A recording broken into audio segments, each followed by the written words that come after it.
Say this from an Aztec fan perspective, trust in the staff. They've done it before. They'll do it again. They replaced their top 7 scorers from last year. They got to the NCAA tournament. I trust in the staff to find a way via the portal and with returning players to get this team back to the NCAA tournament next year. This is not something new for Dutch. Like, expecting this to happen is probably something that he and his coaching staff talked about. I believe in Dutch. Now, time for John and Jim.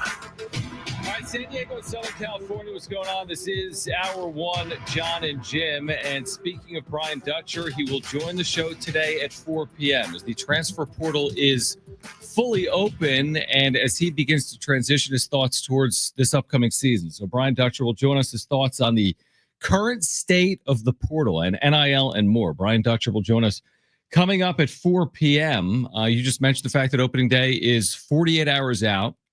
47 hours out. They're going to play at 1:10. Oh, sorry, my bad. So we are just 2 days away from it. We're looking forward to it. Again, a special broadcast time for you on Thursday. We're downtown. We're on the air from 11 to 2.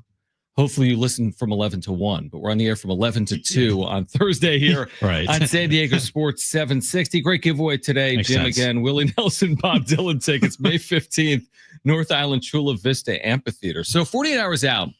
What's interesting is what Dennis Lin wrote today in The Athletic, and we've heard this previously before, but this idea that the Padres have continually approached Jackson Merrill over the last 2+ seasons about locking him up long-term. They went to him before he ever made his major league debut. They've since had conversations since he has made the major leagues. And Jackson Merrill in this article, Jim, is quoted as saying this: I want to be here long-term. He initially said, I don't care about thee, and then rephrased himself and said, I care about the money for sure. I know my value and my worth. I'm not oblivious. I want to be here, but I'm not going to try and screw them and take all their money. So what's your reaction here? The Padres have gone to Jackson Merrill over the last 2+ years. Merrill has said now repeatedly he wants to be in San Diego, even offering up this idea that he would even take less to potentially stay here based on this quote to Dennis Lin today, which I found a little bit surprising and I think is probably speaking out of turn as a 21-year-old. The agent will deal with that, but clearly Merrill wants to be here long-term. He said it now multiple times. All you got to do is go back just about a week ago to Nick Boyd. And I'm going to link the two here. Interesting. Nick Boyd, and I love Nick Boyd. You know, he made this decision on, I remember it was tough and his family had a lot of influence, especially his uncle, right? But Nick Boyd said pretty blatantly, like, we'll be back.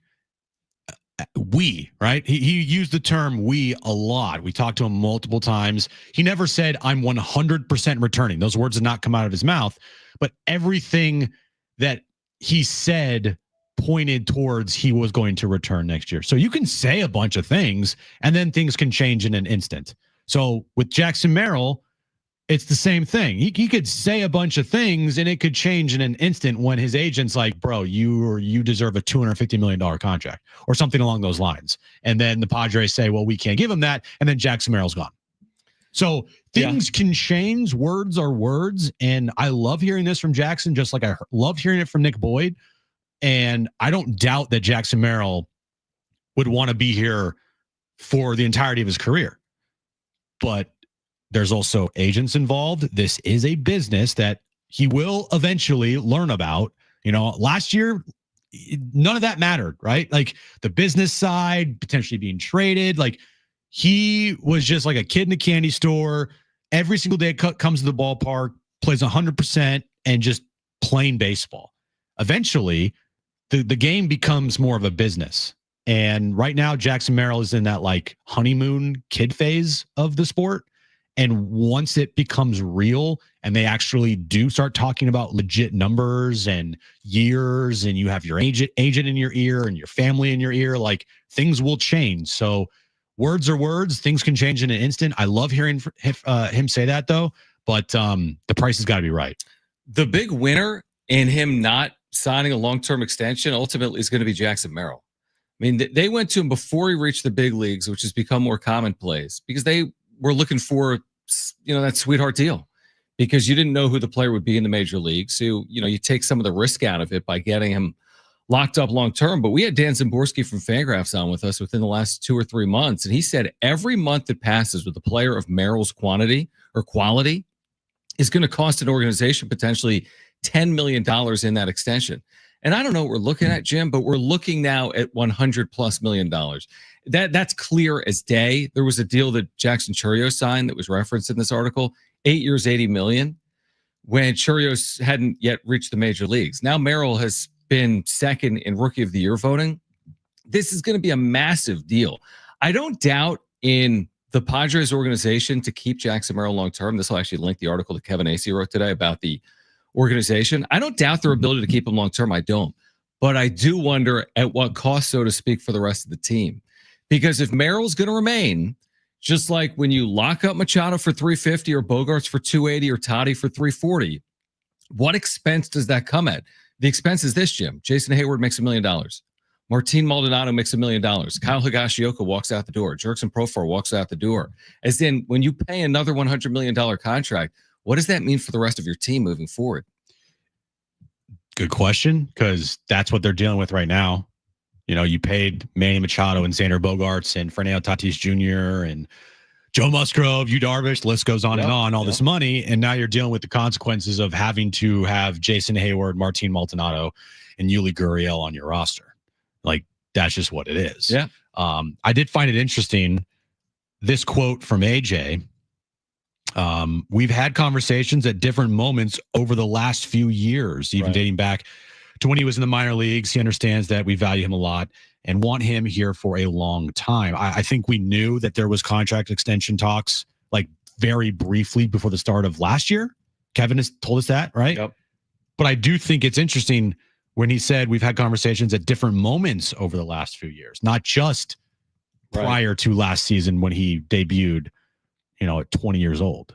So that's interesting. I would be interested to see if there were any calls made to his agent during last year at any point, like when Jackson Merrill was just, you know, lighting the world on fire and hitting game tying and game winning home runs, that, hey, maybe you want to talk about something here going forward. Like, I'd be interested to know if that were happening. Well, that's kind of the overall point, which is like, do we understand collectively, like if you're a Padres fan, what this is going to cost them if they don't get this done? This has always been my point. Mm-hmm. Remember last year I was harping on it and everyone's like, 6 years. Relax. Who cares? They have bigger priorities. Michael King, Dylan Cease, Luis Ariz, whatever else, right? But do they have bigger priorities if they envision him being here? If they think this guy's going to be here for 10 years and a perennial all-star, why would you pay $200 for something you can get for $100, right? If they think he's going to be here for 10 years and they ultimately sign this player for $200 million, but they could have done it a year ago for $100 million, they just cost themselves $100 million over the length of that deal, or let's say $10 million per year. That $10 million goes to Luis Ariz in the future, or Dylan Cease in the future, or whatever. That's my overall point. It's not because they have to sign Jackson Merrill today. He's not literally making a decision whether he's going to be here in 2026 or not. That's not the case. But if they think he's going to be here and they wait this off for another year plus, it will truly cost them, Jim, upwards of $50 to $100 million. And that'll tie us into what we'll talk about later this hour, which is the Padres, while they maintain a high payroll, and they do, they're going to enter this year with a $200 million payroll. I think officially $199 point something million. What they don't share with the other teams in the top 10 is TV revenue. So, like, they got to compete in a different way than these other teams. To their credit, they're going to spend the $200 million. To the Padres fans' credit, they're going to show up and support this team at Petco Park. But while the Dodgers could easily give out a $200 million contract to Jackson Merrill, for the Padres, the difference in a $100 million contract and a $200 million contract, to me, is a fortune, because they don't have the money to work with that other franchises like the Mets, Red Sox, Yankees, and Dodgers have. Yeah, you know, I make a good point there with everything. I think also, too, taking a step back, realizing kind of like after today, the contract talks with Jackson Merrill, to me, won't be that big of a conversation unless there is news that pops up of them having talks, or at the end of the year, right, when we're in the off season, and if you put together another all-star season, then we can spend a real good amount of time on it. So you're saying once you get into season, I agree with you. Typically, the contract discussion is going to like simmer down, That's why and the player's going to play. Yeah, that's why you see a lot of deals or setting deadlines. Like, I don't want to deal with this during the season. I want to get this done. I think Cal Raleigh today signed. Yeah, he did over $100 million with the Mariners. Yeah, like it's an extension, obviously, but you see other players sign extensions before the start of the season because they just want to get this thing done with and out of the way. Because once you get in season, you don't want any distractions. You don't want anything that you're thinking about in the field other than what's this guy going to throw me on his 0-2 count, right? Right. So I think we are in the very, very, very, very early stages of these discussions about Jackson Merrill and his contract, right? But it should absolutely be talked about, and it absolutely should be thought about for him because, man, if he has another good year, if he puts together another season like he did last year, and I said yesterday, I think the kid can get better. Like, I think Jackson Merrill has it. He has it. And I think that we are just seeing just the surface. I mean, last year was amazing, but I think he can put together a season where he potentially has 30 home runs. Well, what does it say about his dollars he's going to make from the Padres in extension with Cal Raleigh, a career 218 hitter? Now, he's hit for power. Yeah. And he's a catcher. So that's not the only focus. Right. And, they see him as a cornerstone catcher that can call games and more than just offense. He hits for power. But he's got a 740 career OPS, and Jackson Merrill last year was 100 points better than that. What does it say about the fact that Cal Raleigh got $105 million? What is that? Seriously, and every day that you put it off, and I agree with you, I'm not expecting some news May 1st or June 1st on Jackson Merrill once we get into the season. I think it's a really good point, but you put it off another year, Cal Raleigh's getting 105. Be prepared to see some crazy number with Jackson Merrill if they eventually sign him to a long-term deal. If they keep putting this off and procrastinating, it will come back to bite them in the ass. Exactly. That's exactly right. Whether it's the player walks, I don't expect that. There's no reason. There's no reason to forecast that 1 year into his tenure based on what he said, what Preller has said. There's no reason to forecast it. It's possible, right? But I mean, I'm not forecasting him walking. I'm not forecasting him walking either unless things change. He, in the next 5 years, has 4 more All-Star appearances and finishes like top 5 in MVP. You know what I mean? Like, then you got some real problems if you have not yet locked him up. Yeah, they couldn't afford to do that. Yeah, same conversations with Paul Skeens. I mean, the Pirates, how they haven't gotten a contract done with him right now is insane, and that's malpractice. They got no shot. No shot. As shot. time passes, he's going to need like $300-500 million.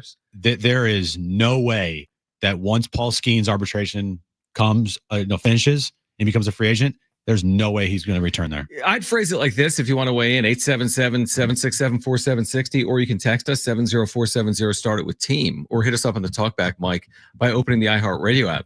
Can the Padres afford not to keep Jackson Merrill? And will they be able to afford to keep him if they put this off long term? But will Jackson Merrill be in a Padres uniform long term? And also on the other side, we're hearing from the Padres organization itself that business has never been better. So what does that mean for Jackson Merrill's future as well? Is it true that business has never been better for the San Diego Padres? That's next on John and Jim.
All right, speaking of San Diego FC, you can listen to San Diego FC on the all-new iHeartRadio app. Download it and put San Diego Sports 760 in your presets. While you do it, put John and Jim in your presets. If you ever miss any portion of the show, any hour, any interview, we'll talk to Brian Dutcher, for example, today at 4 p.m. If you've got the all-new app, search for it, then put John and Jim in your presets, put San Diego Sports 760 in your presets. Never miss any live show, any interview, any hour, all available to you in the free iHeartRadio app.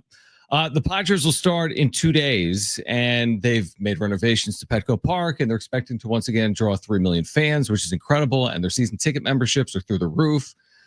They've even touched on some of the TV revenue they've garnered through Padres.tv within the last year or two, as Kevin Acey spoke with Eric Grupner within the last day or so about the state of the Padres' finances. And we touched on this, Jim, earlier. It is true that the Padres are top 10 in payroll entering the year, 199 point something million dollars heading into 2025. But what's also true, and we touched on this earlier today, is that the Padres TV revenue has dropped significantly in the absence of that deal with Bally Sports, where we don't exactly know the figure.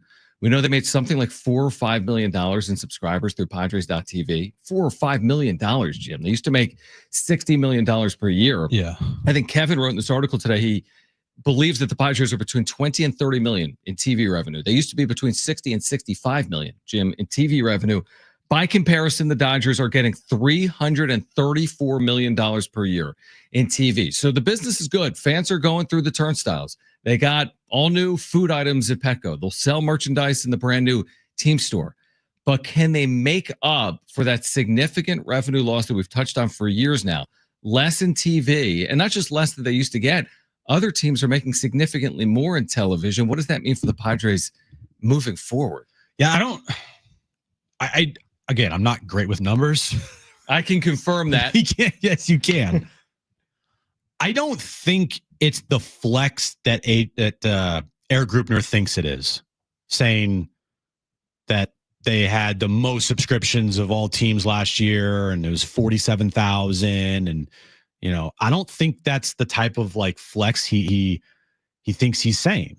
That they had the most television subscribers through the MLB.com system. I just don't think that's like something maybe you'd want to brag about, knowing that you did have a $60 million plus TV deal. Again, wasn't your fault that Bally Sports was awful, but still you had a $60 million TV deal, and it feels like you're kind of bragging that you had 47,000 subscribers to your channel, but at the same time, you went from 60 million to less than 5 million.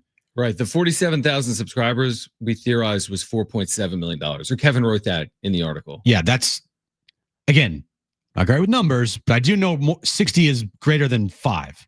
And also, if they had the most subscribers, and listen, there's no one questioning Padres fan support. It's been awesome. Mm-hmm. We go to the ballpark. I see it. You walk anywhere in San Diego, I see 5 Padres hats everywhere I go. The support is unwavering. It's been terrific. I'm talking more about sustainability. 47,000 people subscribing on Padres.tv is great. There's only 2 or 3 other teams on MLB.tv right now. That's what, 5,000 more than capacity at Petco? Right. To your point, it's an interesting thing to be like in a county of over 3 million people. Yeah, it is an interesting thing to like. Here's the thing. They don't need to prove to me that they have support. They need to prove to me they can sustain their payroll long term. Yeah. So they need to prove to me what John Seidler writes in a letter to Padres season ticket holders, which we have unwavering support and we're dedicated to winning World Series. I can write it too. Mm-hmm. I can write the letter. I got to prove it with the wallet time and time and time again with Merrill, with Cease, with King. Again, a lot of this isn't going to happen with I got to prove it with the purse strings, other than proving it by saying we've got the best fans in baseball and thank you. Yeah, that'll go so far. Right. The fans will only show up if you are giving them a reason to show up. Right. You can't guarantee winning. You will have the diehards every year, but I was there in the early 2010s. That place was bare. Yeah, I remember it. All right. Yeah. Now that's the whole thing is fans showed up only for like really good giveaways or opponents. or opponents. Hey, yeah. look, the Giants are here. Oh, The Dodgers, the Dodgers. Cubs. Right. Yep. So you got to give them a reason to show up. Players winning, and to their credit, they've absolutely done that the last 5-6 years. But I don't know if it's Eric Grupner's like main thing or it has baseball has to do something with it. But again, if you're bragging about you had the most subscriptions of any team in baseball, and that was only 47,000. And you went from a $60 million TV deal, and now you're getting paid under $5 million for your TV deal. Again, I don't think that's the type of flex that he thought it was. And maybe I'm wrong. I don't know. No, I'm glad you say it. You know what? Honestly, dude, some of it, you mentioned Nick Boyd in the first segment. I'll mention the portal right now. It's different, but it's the same. If you're getting $5 million at TV and the Dodgers are getting 334. That's so stupid. Isn't it ridiculous? That's so Now, stupid. again, that's the opposite ends of the spectrum. Not everyone's getting 334. I don't know what the Phillies are getting. I don't know what the Red Sox are getting. But there's teams getting money. Kevin wrote about it in the article. We could look it up. There's teams getting in the hundreds. The Angels are in the hundreds. The Angels, because they're in LA, quote unquote, are getting $100-something million. But a little bit like the portal, like how sustainable is unlimited free agency and no salary cap? How sustainable is the Padres getting $4.7 million and their neighbors to the north getting 334? Well, you know when this isn't sustainable? When they stop winning. So when they stop winning, and guess what, guys? Eventually it will happen. When they stop winning and they revert back to the 2010, version Padres, not the 2010, but you get my point. Then there's no $200 million payroll because they don't have the TV money to support it. Yeah. And you think that 47,000 people will be subscribing to your TV deal if your team sucks? No, it's going to be me and Jim. Yeah. You need to have something that is sustainable, something that is going to bring in more than $4.7 million. You can't get it through advertisements. You can't get it through anything else of that lump sum of money. So they are, to their credit, they are trying to maximize on everything that they have done the last 5 years. Hopefully it pays off, but eventually there's an end in sight where they're going to have to pivot and kind of course correct and reinvent themselves. They can't live off of this for the foreseeable future like the Dodgers can. The Dodgers can live off that TV deal for the foreseeable future, and they're good. Padres can't. And so, again, I sit here and I read those quotes and I see that piece by Kevin saying, though, everything is great, which I'm sure it is right now to an extent. But how long is that sustainable for? And when you're bragging that you had 47,000 subscribers to your TV deal, that's one Saturday night at Petco Park. Yeah, in terms of how many people are there. So you went from 60 to 5. Well, consider this. I just don't Dodgers, understand the bragging of it. Dodgers 334 pays for their entire team, right? I don't know what their payroll is, but is it in the 300? Yeah, it probably does. So the TV pays for the entire deal. You know what this 4.7 pays for? Elias Diaz. If two Elias Diaz's. Yeah. I mean, so that's the difference. And it's a big one. Yeah. All right. On the other side, back to on field. We know who's in the Padres rotation, the entire 5-man rotation. We'll share it with you. On the other side, Brian Dutcher will join us at 4 p.m. John and Jim.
All right, this update is brought to you by Staples Stores. We'll start with the Padres. We are 2 days away from opening day on Thursday afternoon. Michael King and Chris Sale will be on the mound for opening day. Just a reminder, the John and Jim show is going to be at Sidebar for our opening day broadcast starting at 11 a.m. Come on down and say hi. And the Brian Dutcher, well, not the Brian Dutcher show, but Brian Dutcher does join the show at 4 p.m. today to talk about the transfer portal and much, much more. And this update's been brought to you by Staples. All right, John and Jim, San Diego Sports 760. Like Jim just told you, Brian Dutcher will join us coming up at 4 p.m. Also in the 4 o'clock hour, your chance to win tickets to see Willie Nelson and Bob Dylan right here in San Diego, May 15th, North Island Chula Vista Amphitheater. So based on the moves the Padres have made over the last 24 hours, will lead us down the path of we know who is in this rotation. I don't know if it's been finalized from Mike Schill. He hasn't spoken to the media today, for example. He'll speak to the media tomorrow at an open workout. Okay. But Stephen Kolek's been optioned, which means he's probably not in the rotation. Probably not. Since he's not on the team. Yeah, that's good and guess. there were only two others that were competing for that number 5 spot at the end of spring training, and that was Randy Vasquez, who Kevin had said he thought had an inside track to one of those spots, and then Kyle Hart, who they brought over from overseas and was competing for one of those spots. Remember, initially it was one spot, but then Yu Darvish went down and will start the year on the IL. So the season actually starts with 2 vacancies in the rotation. And we believe they'll be filled, Jim, by Randy Vasquez and Kyle Hart, with Stephen Kolek beginning the year in the minor leagues. No? Yeah, I'm not going to sit here and throw a fuss before opening day before I actually see things, but I really thought that Stephen Kolek deserved a spot in that rotation. I really do. I think Kyle Hart deserved one as well. And there were 2 spots, and I thought that it should have gone to Hart and to Stephen Kolek. Right. But it didn't. If I'm just looking here at their springs, right? Stephen Kolek this spring, and these are where spring numbers can actually mean something. Right. Like Manny Machado and Fernando Tatis Jr., like those spring numbers mean nothing to me. But guys like Stephen Kolek and Randy Vasquez and Kyle Hart, those numbers mean something because they're trying to make the team. Stephen Kolek in spring, 17 and a third innings pitched, 2.60 ERA, 1.33 WHIP, 5 games, 12 strikeouts. Okay. That's good. I think that's pretty good. If I'm looking at his game log here, which I don't have, but wait, hold on. Yeah, I mean he was building up to be a starter, right? Okay. If I'm going to look here at Kyle Hart, all right, in spring, 7 2/3, a 9.39 ERA, a 1.57 WHIP. Okay. All right. Yep. And now let's look at Randy Vasquez, shall we? If I could find him here. Does he have any? There we go. Yep. Randy Vasquez in spring, 8 innings pitched, 7 strikeouts, a 1.88 WHIP, a 3.38 ERA. So if you're looking at spring numbers, you're like, oh, Kolek and Vasquez. But instead they went Hart and Vasquez. Because it's not solely going to be based on that. There's other factors, contracts, yes, there is. options. Yes, there is. Right. We've talked about that. Sometimes spring numbers matter. Sometimes they don't. Sometimes guys are given jobs. Sometimes they have to earn it. Like Jason Hayward was given left field. That's what Kevin Acee said to us. Which I don't know if he's going to be the left fielder for that long this year. I predict that he won't make it the full season. But to start the year. Right? And Kyle Hart has ultimately been given one of these 2 spots in this 5-man rotation. And again, that doesn't mean he's going to be up all year. They're going to have to perform. And again, with those fringier, lower cost pieces is where performance matters. It doesn't matter at all for Manny Machado. Manny Machado's playing every day. Yeah. His performance is, it has no factor whether he's going to play or not. Now you need him to perform, but with someone like Kyle Hart, who was pitching last year in the KBO and won like the KBO Cy Young, that's great and all. But if your first 4 outings, you've got a 6.4 ERA and the team's 0-4 in those outings, you can't get out of the 4th inning, he's not going to have a long leash. So, and they'll have other options available to them, and they're going to need you, Darvish, in that hypothetical. If one of these guys is struggling out of the gates, you're going to be looking more at your watch and be like, when's you coming back? If Vasquez, Kolek, and whomever else Hart are good, then you can deal with Darvish being on the IL. My guess is Stephen Kolek immediately will be stretched out in the minors. Yep. And he'll be on standby. If Vasquez and Hart just aren't performing, guess what, Stephen Kolek, you'll be in the big leagues sooner rather than later. Yeah, exactly. I don't think Stephen Kolek should think that he's going to be buried in the minors for the entire season. That's the thing with a 162 game season. And I do think it's an easier sell in baseball. Like, it's fair. Preller and Schilt bring you in, like they say, listen, you didn't make our 5-man rotation. We're going to continue to stretch you out down there, work on the following, and you will be up. It's how the sport works. What are the odds? I think they used 8 starters last year. That's a low number. Mm-hmm. And they used 8. So Kolek is going to serve some type of role. I just know it. Randy Vasquez spent time down last year, didn't he? Even with his 20 starts. Yeah, he spent some time down. Yeah, he did. So that's just the point. You're going to need the 6th and the 7th and the 8th starter, and that includes Stephen Kolek, if I had to guess, this year. Yeah, I think Stephen Kolek of the 3. Give me the one, because I just said my name, Stephen Kolek. Who do you think of those 3 will have the biggest impact on the team this year? Vasquez, Hart, Kolek. Who has the biggest impact? Yeah, that's a great question. Should have probably been in the wrap. That's a really good question. And I'm going to say it's so hard to have a good feel for that. It's really hard to have. Because it's the start of the season and things change so fast.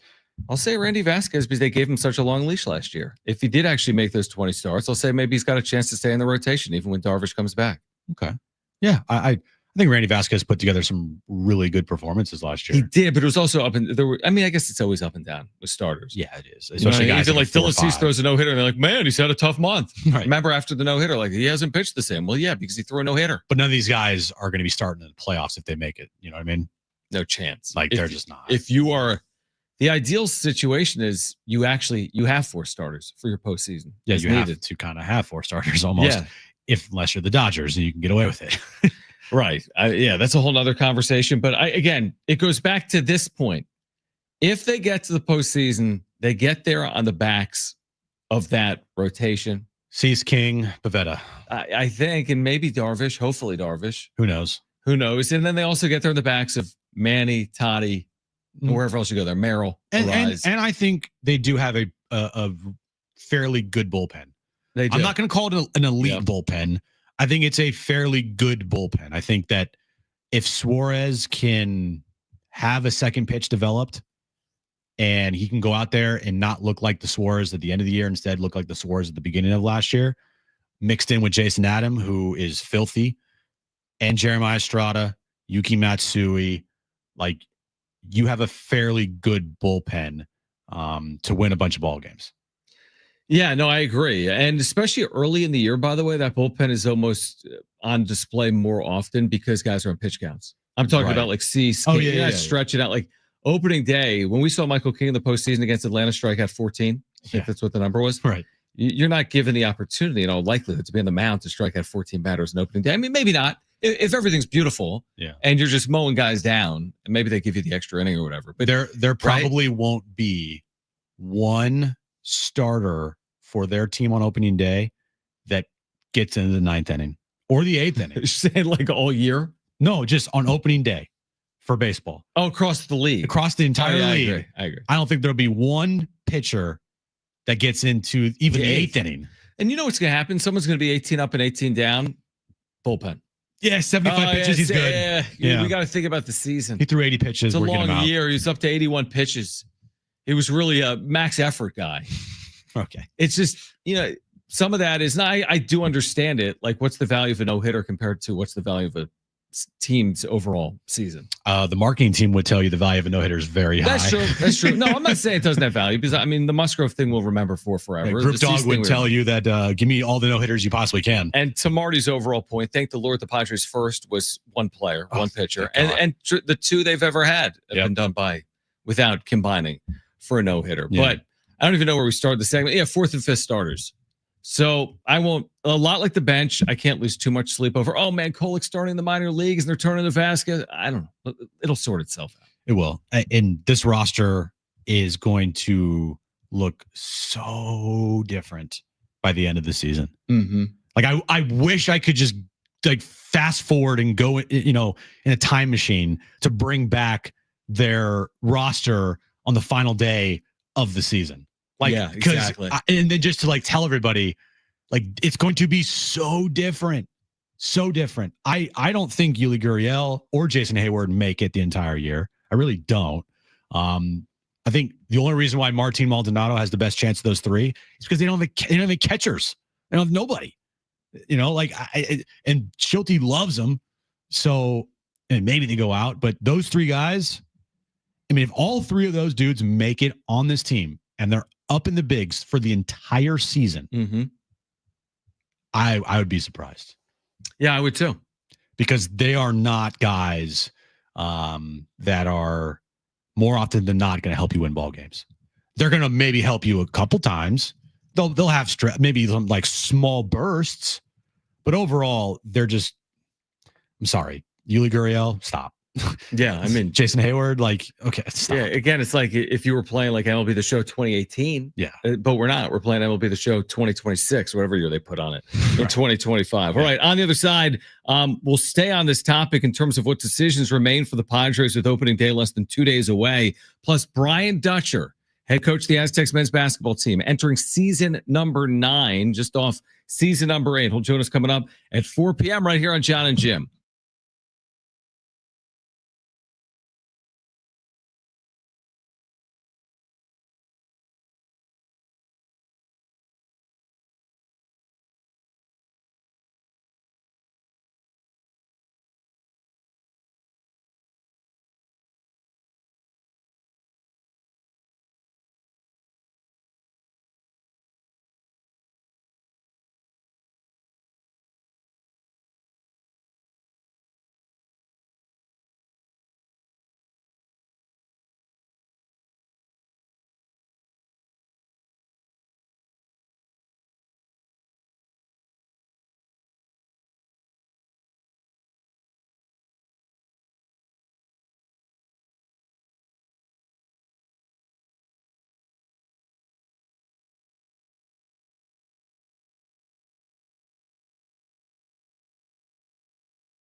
right, San Diego Sports 760 is your home for March Madness. Catch all the action from the play-in games to the Final Four. Sweet 16 action returning this Thursday afternoon, Friday as well. Coverage beginning at 4 p.m.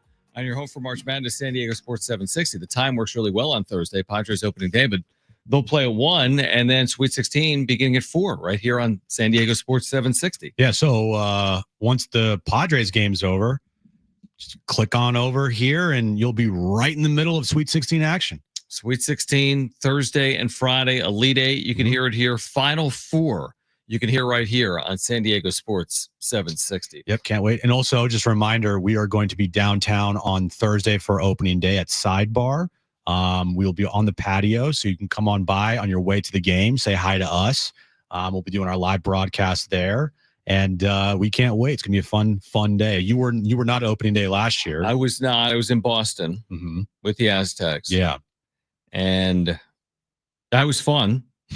Well, they lost by 30. So well, but the experience, making the Sweet 16. Yes, playing UConn in Boston should be illegal. It's like a home game. Right. Aztecs have to travel across the country. Don't get me started. All right, let's go to the phones real quick, and then we can get back to some of the conversation about these decisions the Padres still have to make with the roster between now and 1:10 on Thursday. But 877-767-4760, or you can text us 70470. Start it with the word team. Matt wants to weigh in on the Padres, and Matt, you're on with John and Jim. Hey guys, can you hear me? Yeah, what's up, man? Yeah, so I've been critical of Shield in the past, but I have to be critical of John here. And I just want to read some numbers for you guys about San Diego. So San Diego is the 8th largest city in the country, the 5th most populous county in the country. Petco Park has the 5th highest capacity in the MLB and is 3rd in attendance. I'd hope that John would be able to recoup some money. Because let me ask you guys, does that sound like a small market to you? Yeah, but we don't define that, Matt. I mean, hold on. Stay right there. Are you still there, Matt? Yeah, I'm here. But yeah, I understand the point that it's not a small market, but if you compare it to the other 30 teams and the TV markets, I mean, I get it. San Diego's a big city, but it's not as big as a TV DMA, so to speak, as Philadelphia. I don't make those rules. It's not Phoenix. It's not Chicago. It's not Houston. It's not Dallas. It's not LA. It's not San Francisco. You know what I mean? Like, so yeah, relatively speaking, San Diego is bigger than Riverside, but they're competing in a league that's got the New York Mets and the LA Dodgers. So, I mean, we can't pretend like it's the same playing field. Yeah, they draw, but the Dodgers draw too. You know what I mean? Yeah, I understand, but I mean, it's my point is, if you look at teams, let's say compared to like the Brewers, who are competing year after year, or the Rays, I mean, you can't tell me that the Padres can't net more revenue than them, and they're still contending year after year. It's fair. No, that's fair. I agree with you. Thanks for the call, Matt. Appreciate it, buddy. That's a good call. Yeah, I have always, since I got into media here, and you know, people telling me that San Diego, the media market, isn't considered small. Like it's, if you look at the radio size, right? Yeah. Like it's a top 15th or 16th. 15, 16 market in the country. But at TV, it's top 30. TV is top 30. Still, I mean, that's when you compare it to the other teams in Major League Baseball, the problem is all those other teams are in the top 30. Right. You know what I mean? Like, yes, it's true. It's not small. The issue San Diego runs into, if San Diego and TJ were one city, this is Chicago. But San Diego and TJ aren't one city. They're in different countries. Like San Diego doesn't get credit for Orange County. LA does. We don't get credit for the sharks in the ocean. Like we're landlocked. Wait, what? So, like TJ is a different country. You go east, you're in a desert. You go west, you're in an ocean. You go north, you're in LA. So it's a massive county. But the issue that it runs into is it ends at the county. You don't get the credit for Orange. You don't get the credit for TJ. And that, you know, and that's a reason why Peter was so beloved here for many different reasons. He always viewed San Diego and the Padres as a big market. He did. And he's like, look, if I consider this team to be in a big market, I'm going to act like we're in a big market. Right. So I'm going to spend like we're in a big market. I'm not going to use these, what people say about us as to a reason why I shouldn't spend money on the team that I own. Screw that. Right. I'm going to spend how I want to spend, and I want to give the fans the best experience possible. I want to give the fans something they never got to experience before, which is a championship. And I don't care how much it's going to cost me. That's a reason why he was so beloved. Is he I agree. never said, yeah, well, we're a small market, so we got to operate different rules. He's like, F that. Well, okay, so Kevin writes this article today about how the Padres can make this quote unquote big splash in a small market. Now, he didn't create this. This is from Spot Track. So, market score from 1 to 30 of Major League Baseball, and the score is assigned based on population, income, and cable households. Okay? 1 through 30, based on population, incomes, cable households. You know where San Diego is? Tied for 24th. So again, when you put it in the perspective, I'm not saying San Diego is not Fargo. How this place is so expensive to live. It is, but when you see who's in the top 10, the Yankees and the Mets, and number 3, the Dodgers, and the Phillies. Where's number 1? Are 10th. Number 1 is a combination between the Mets and the Yankees. Oh, got it. So, but you know what I mean? Like even Houston in this equation is only 14th. Atlanta in this equation is 15th. So I'm just saying when you compare it, I'm with you. If we want to compare it to the University of New Mexico and Wyoming, well, San Diego is going to be the biggest of these markets. It's not a small market. I hate when in baseball only, we talk about market size. We don't do it in the NFL. No. Nobody's like, man, the Packers made the NFC Championship. What an accomplishment in such a small city. Because of the TV money they share it. Yeah. They're the same as the New York Giants. They can be much better than the New York Giants. This is a dumb question, but all of your questions are. Yeah, thank you. Would it be any different if the Chargers were still here? In what way? Like that number that you just read? No, I don't think so. Okay. And that's why the Chargers aren't here. That's the truth. Yeah, I know that for many different reasons. Yeah. I mean, Dean being incompetent and can't get into the At the stadium. end of the day, it comes down to money. Because someone saw on some spreadsheet, if we're in LA, we're worth more. I'm just thinking to myself, like, if this town had an NFL team, along with baseball, now has an MLS team, has the NWSL. I think the Padres payroll would be a lot lower if the Chargers were here. I think it'd be a lot lower. I don't think we would have had the same era of spending. I think they would have spent maybe more. I don't know. The same era. This is a market all to themselves. No, maybe with Peter. It's but Peter, before man. Peter and after Peter, right? Because Peter's only going to go down as a 3-year run. Yeah, but I don't think it would have mattered. Really? I really don't. Because when the Chargers were here, the Padres weren't doing this. Yeah, but also Peter didn't become control person until the 2020 season. Agreed. But even before Peter, they started ramping up spending. This is post-Chargers. They did, but Peter was a big influence on that. Fair. And he didn't start having a big influence until that 2019 season and really the 2018 season with Haas, because Ron Fowler, that dude did not want to spend that type of money. Right. That's fair. He was perfectly content with being the team in the corner. Like he did not want to spend that money. But don't you believe that, and they would never say this publicly, that the NFL would be a detriment to the financial success of the Padres? Oh, group would hate advertising. Yeah, group would hate it. But I'm saying that they only have so much money. They put it into a pot, and that money they use on their. The fact that they have the same amount of money if the Chargers were here. The fact that I don't think you were here during this, but when they had I forget what it was called, they had like a rally in the Chargers rally, the parking lot next to Petco about a stadium downtown, right?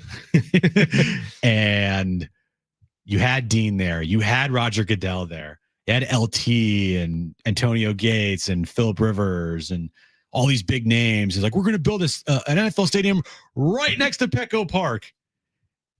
I don't think anybody inside the Padres organization was happy about that. That's kind of my point. Yeah, that's kind of my point. All right, Brian Dutcher is going to join us coming up. Maybe that's why they don't tweet.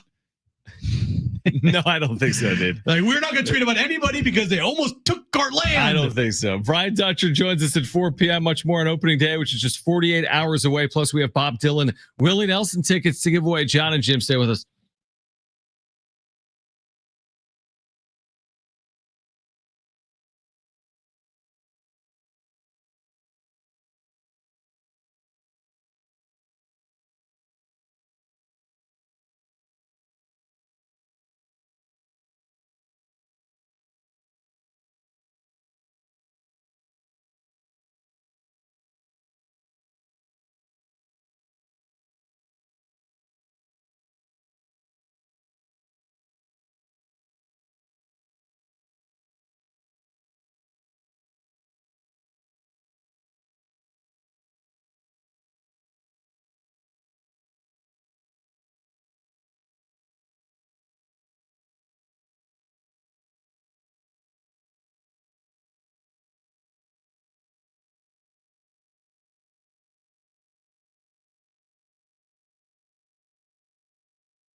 All right, this update is brought to you by Progressive Insurance. We'll start with the Padres. We're just 2 days away from opening day. Michael King and Chris Sale will be on the mound Thursday afternoon downtown. Speaking of downtown, we'll be at Sidebar for our opening day broadcast starting at 11 a.m. On your way to the ballpark, come on by and say hi. And the Brian Dutcher, not the Brian Dutcher Show, you idiot. I know, I'm an idiot. Brian Dutcher. He's going to join us today at 4 p.m. to talk about the transfer portal and much, much more. Progressive makes bundling easy and affordable. Get a multi-policy discount by combining your motorcycle, RV, boat, ATV, and more. All your protection in one place. Bundle and save at Progressive.com. That's Progressive.com.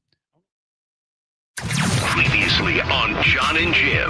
I would say this from an Aztec fan perspective, trust in the staff. They've done it before. They'll do it again. They replaced their top 7 scorers from last year. They got to the NCAA tournament.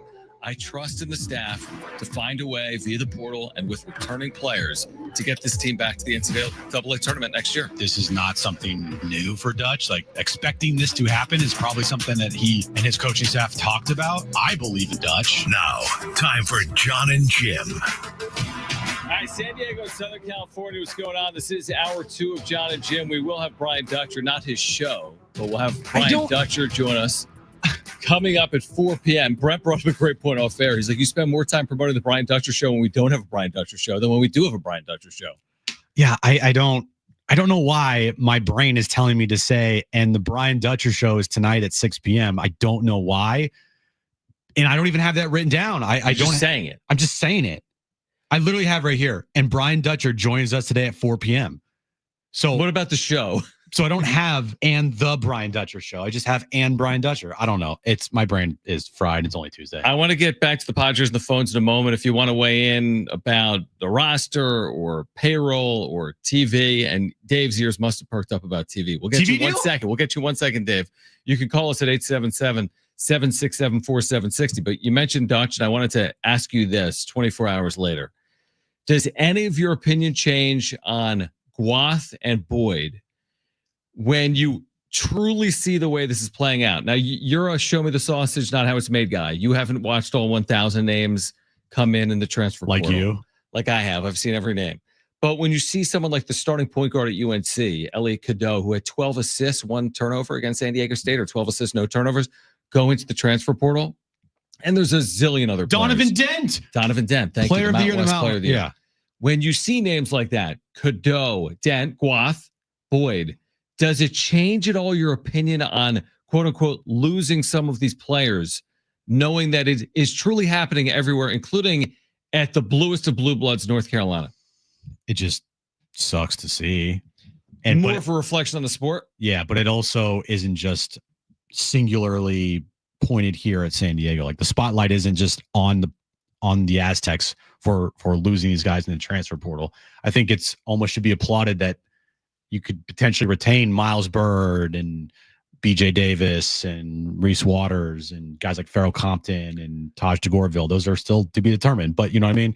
If you retain those guys, it's almost, you feel pretty good. It's almost like a win, even though you lost arguably I'm not going to say your best player, but the guy with the most potential to be the best player. And the thing is, you really don't know who you've lost until the portal closes. Like, you just kind of cross your fingers, right? We'll talk to Brian Dutcher about that coming up at 4 p.m. All right, let's go to the phones. Back to the Padres. 877-767-4760. Dave, we appreciate it. Happy almost opening day, and you're back on with John and Jim.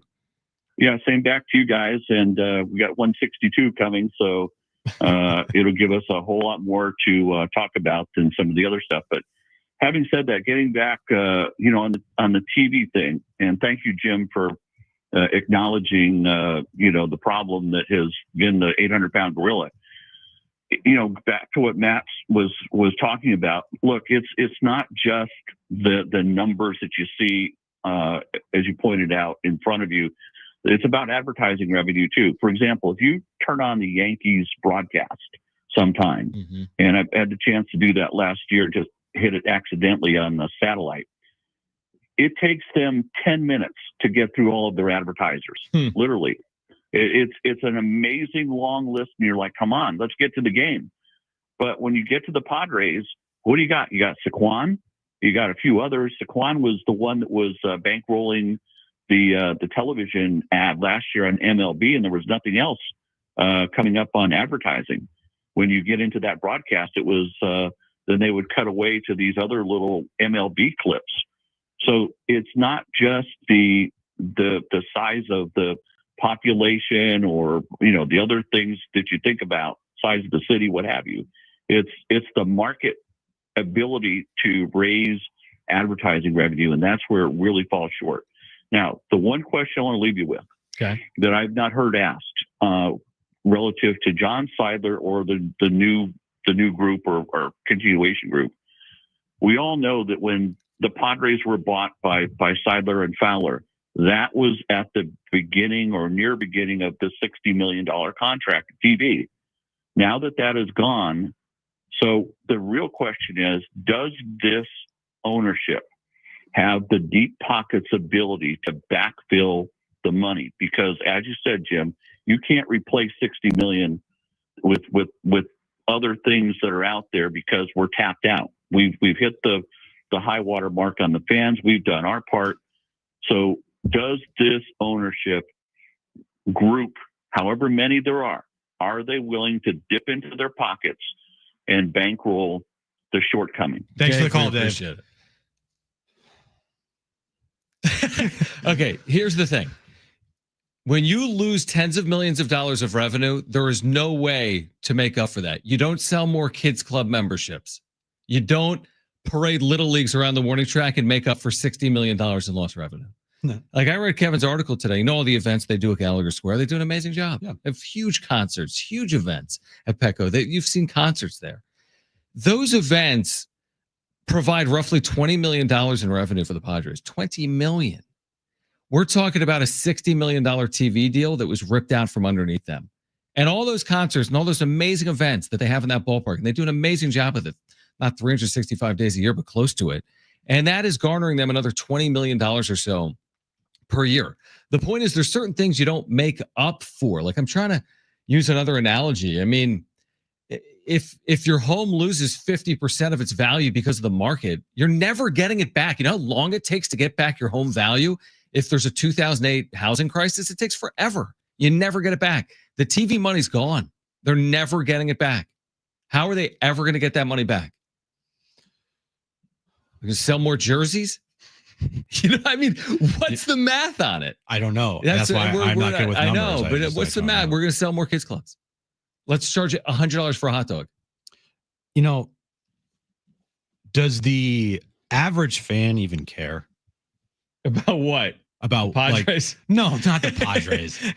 But the stuff that we're talking about right now, the money and the business side. I think with baseball and Padres they do. Because I think people understand that if they are profitable or successful, then they can invest in their team. Here's how people will start caring more.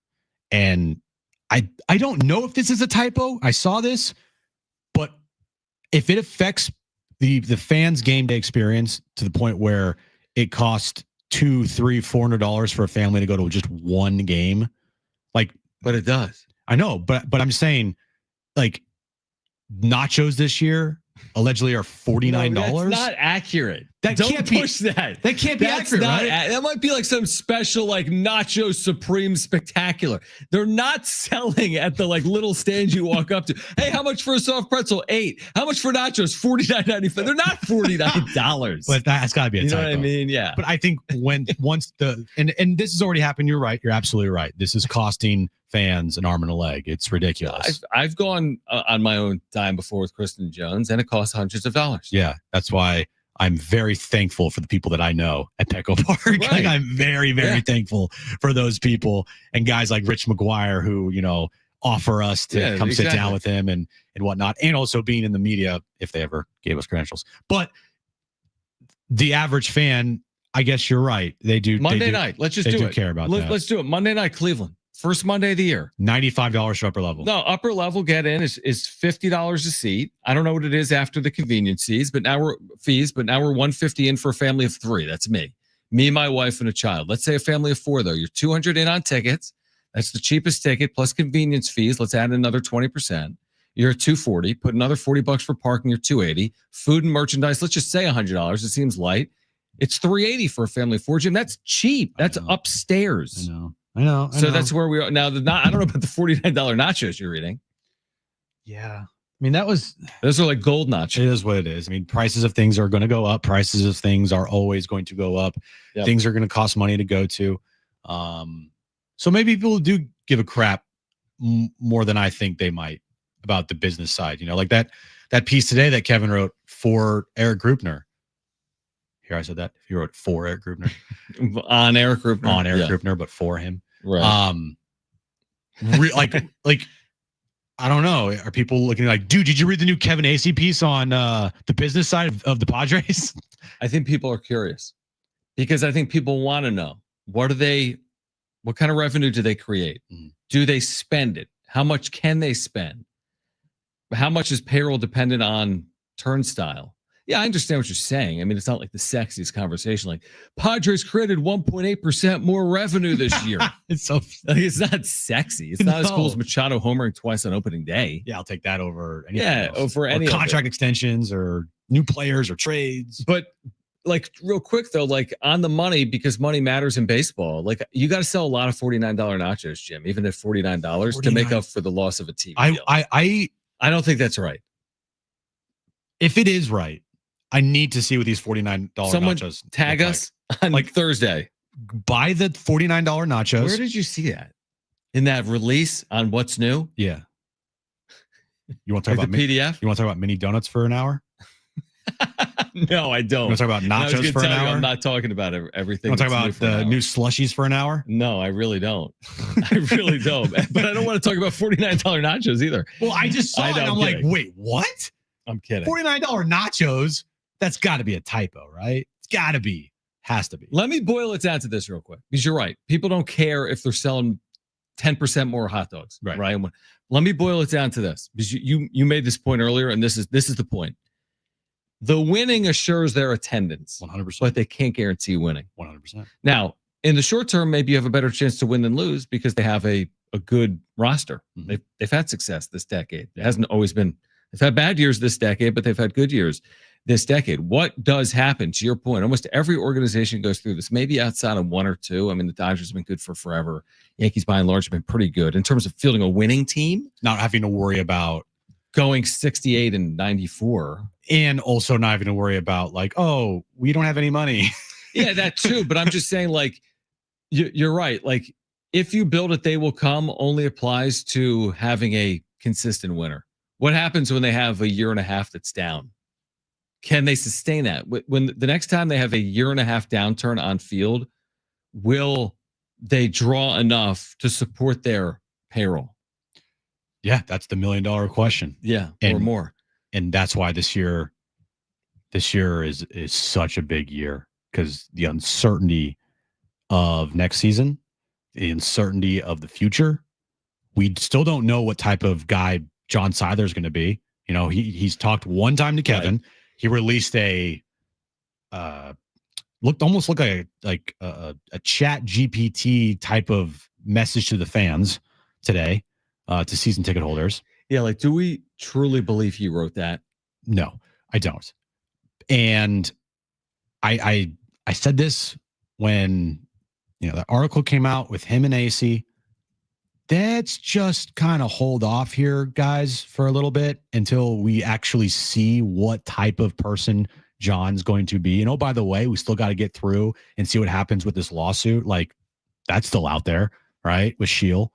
So good point. Let's just kind of hold off on thinking that this guy's awesome and great because he said a couple nice things about the Padres. I need to see actions and saying things like, man, I've seen the fans and they're great. Okay, so have I. Yeah, we're going to continue that conversation on the other side. There's something he actually can do to prove what he wrote today to season ticket holders in advance of 2025. We'll share that on the other side. Brian Dutcher, Aztecs head coach. Do not go anywhere. He'll join us at 4 p.m. Plus, we have Willie Nelson, Bob Dylan tickets to give away May 15th in San Diego. Stay with us.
All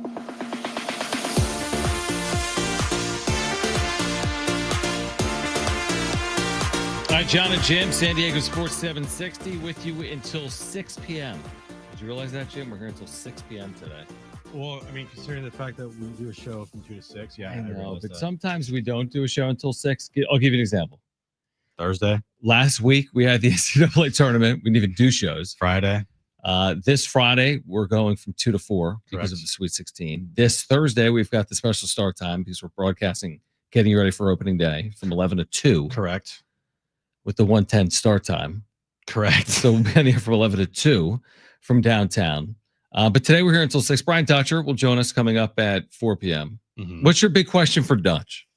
Okay. You got some questions. Who are you going to get in the portal? Yeah, I'm sure. Yeah, here are the 3 guys we're down to. I don't think we're going to get specifics on portal, which opened, a day ago? On the obvious ones, how surprised were you about Nick Boyd, Magoon Guath? Well, I think can't be that surprising, can it? He even said, he's like, this in this world of college athletics, nothing surprises you anymore. But I do feel like there had to be at least some surprise for Nick Boyd. I don't think Magoon Guath, but for Nick Boyd, especially for how vocal he was about returning next year. And then damn near less than a week later, you're out. Do you think, or will you ask the question on Boyd that he kind of implied he'd be back for a second year publicly? Mm-hmm. Did he do that privately as well? Was your expectation he would be here for 2 years when you signed him via the portal, or was it year to year? It's like, what's the saying on SportsCenter? We're all day to day. Everyone's day to day. Everyone's day to day in sports, just like now everyone in college athletics is year to year. Every day I'm questionable. Yeah, exactly. Every day. Seriously, I wake up, I'm like, my back hurts. Right. And my back really hurts. Maybe you should today. go to a chiropractor. I'm going to need to go to Probably a chiropractor. What are you going to ask Dutch? I've written about 15 questions here. I just wing it. No, I don't want you to wing it. We got questions. We have questions. But what's the one thing you know what I want to know? What? Football just hired a GM, general manager, because it's so transactional, right? Yeah. Is basketball going to do the same? Can you deal with all of this if you're Dutch and his staff? How much film are you watching on the portal? It's like 2,000 guys. How much time is there in a day? So how do you watch the film? How do you negotiate the contract? How do you speak with the agent? How do you speak with the player? Steve Kerr's not sitting there breaking down the G League roster. No, that's the GM's job. Yeah, because it's a big business. Yeah, Now, I'm not sure. saying it's the NBA, but it's a big business. Yeah. Another thing too is, Okay. Do you agree with the take that the NIL is killing March Madness and the quote unquote Cinderellas? Do you agree with that take? Is NIL killing Cinderella? No, I don't consider the Aztecs a Cinderella. No, neither do I. Or they have put themselves into not the upper echelon of college basketball, but they are not definitely closer to the bottom of the They've majors. been knocking on that damn door of the upper echelon, and they keep getting pushed down by forces outside of their control, like NIL and transfer. And once you make a national championship game, I mean, you're pretty good. You just got to make sure you continue that run. I mean, teams schools like Butler, right, making back-to-back national championship games. When was the last time you heard from Butler? Fair, although they are in the Big East, so it had its advantages. But you're right, and I also feel like if San Diego State made its national championship game appearance in 2013, not 2023, what impact would that have had? Because that was in advance of the portal, right? And you would have been reloading via recruiting with 3, 4, 5 year players. Where now, winning matters, but I mean, Dutch has been quoted by Mark Ziegler here twice with Boyd and Guath. What matters more than money right now in college athletics? Nothing. Which is basically the world. I mean, I could be the coach.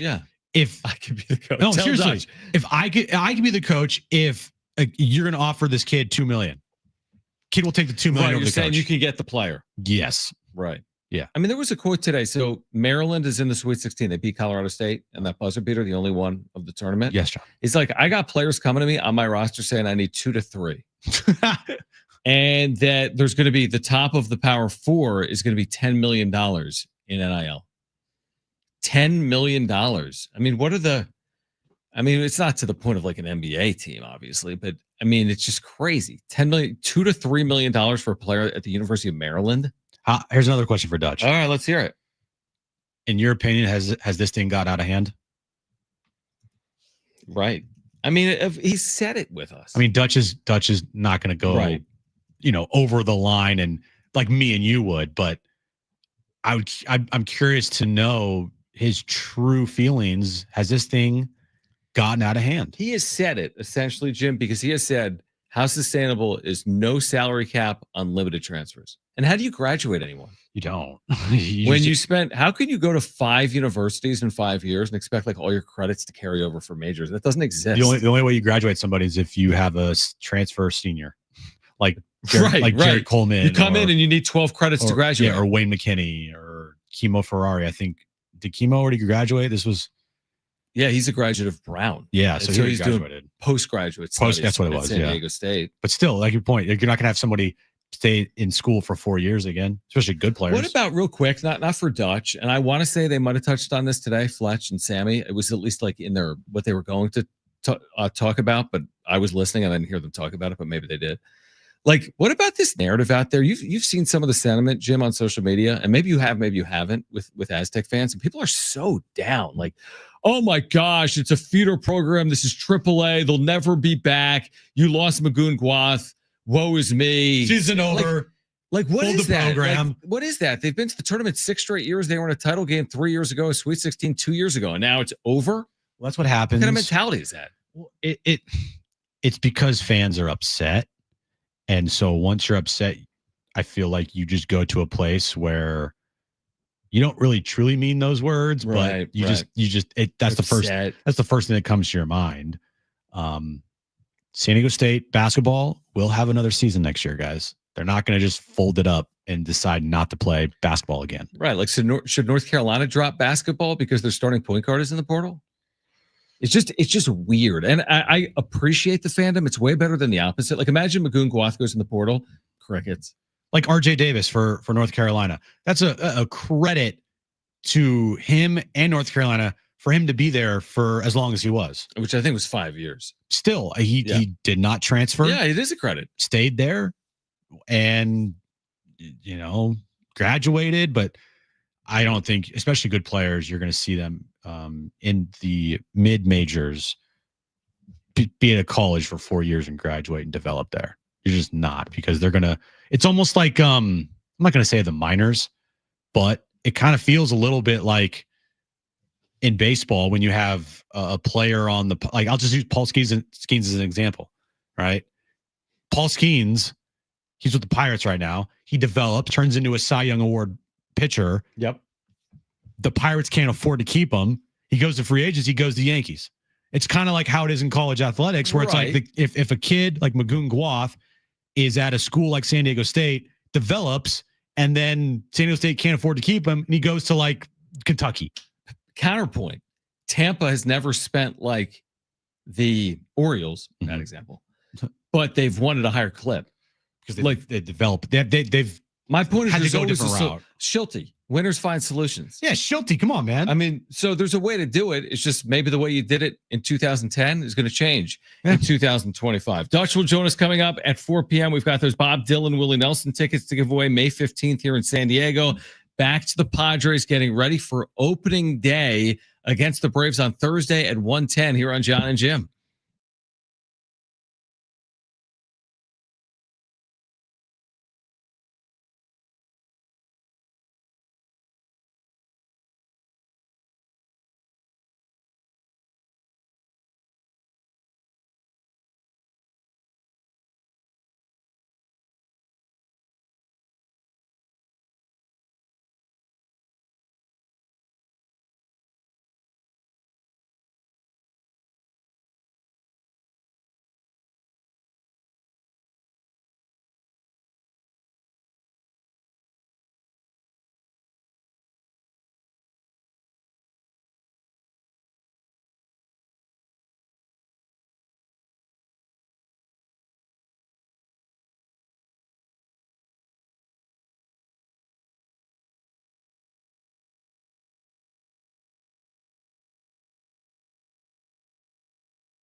All right, this update is brought to you by Progressive Insurance. Opening day is just 2 days away.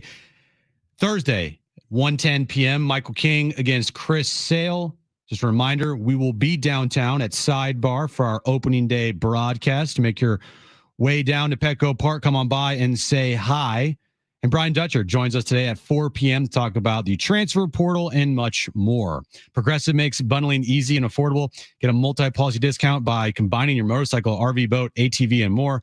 All your protection in one place. Bundle and save at progressive.com. That's progressive.com.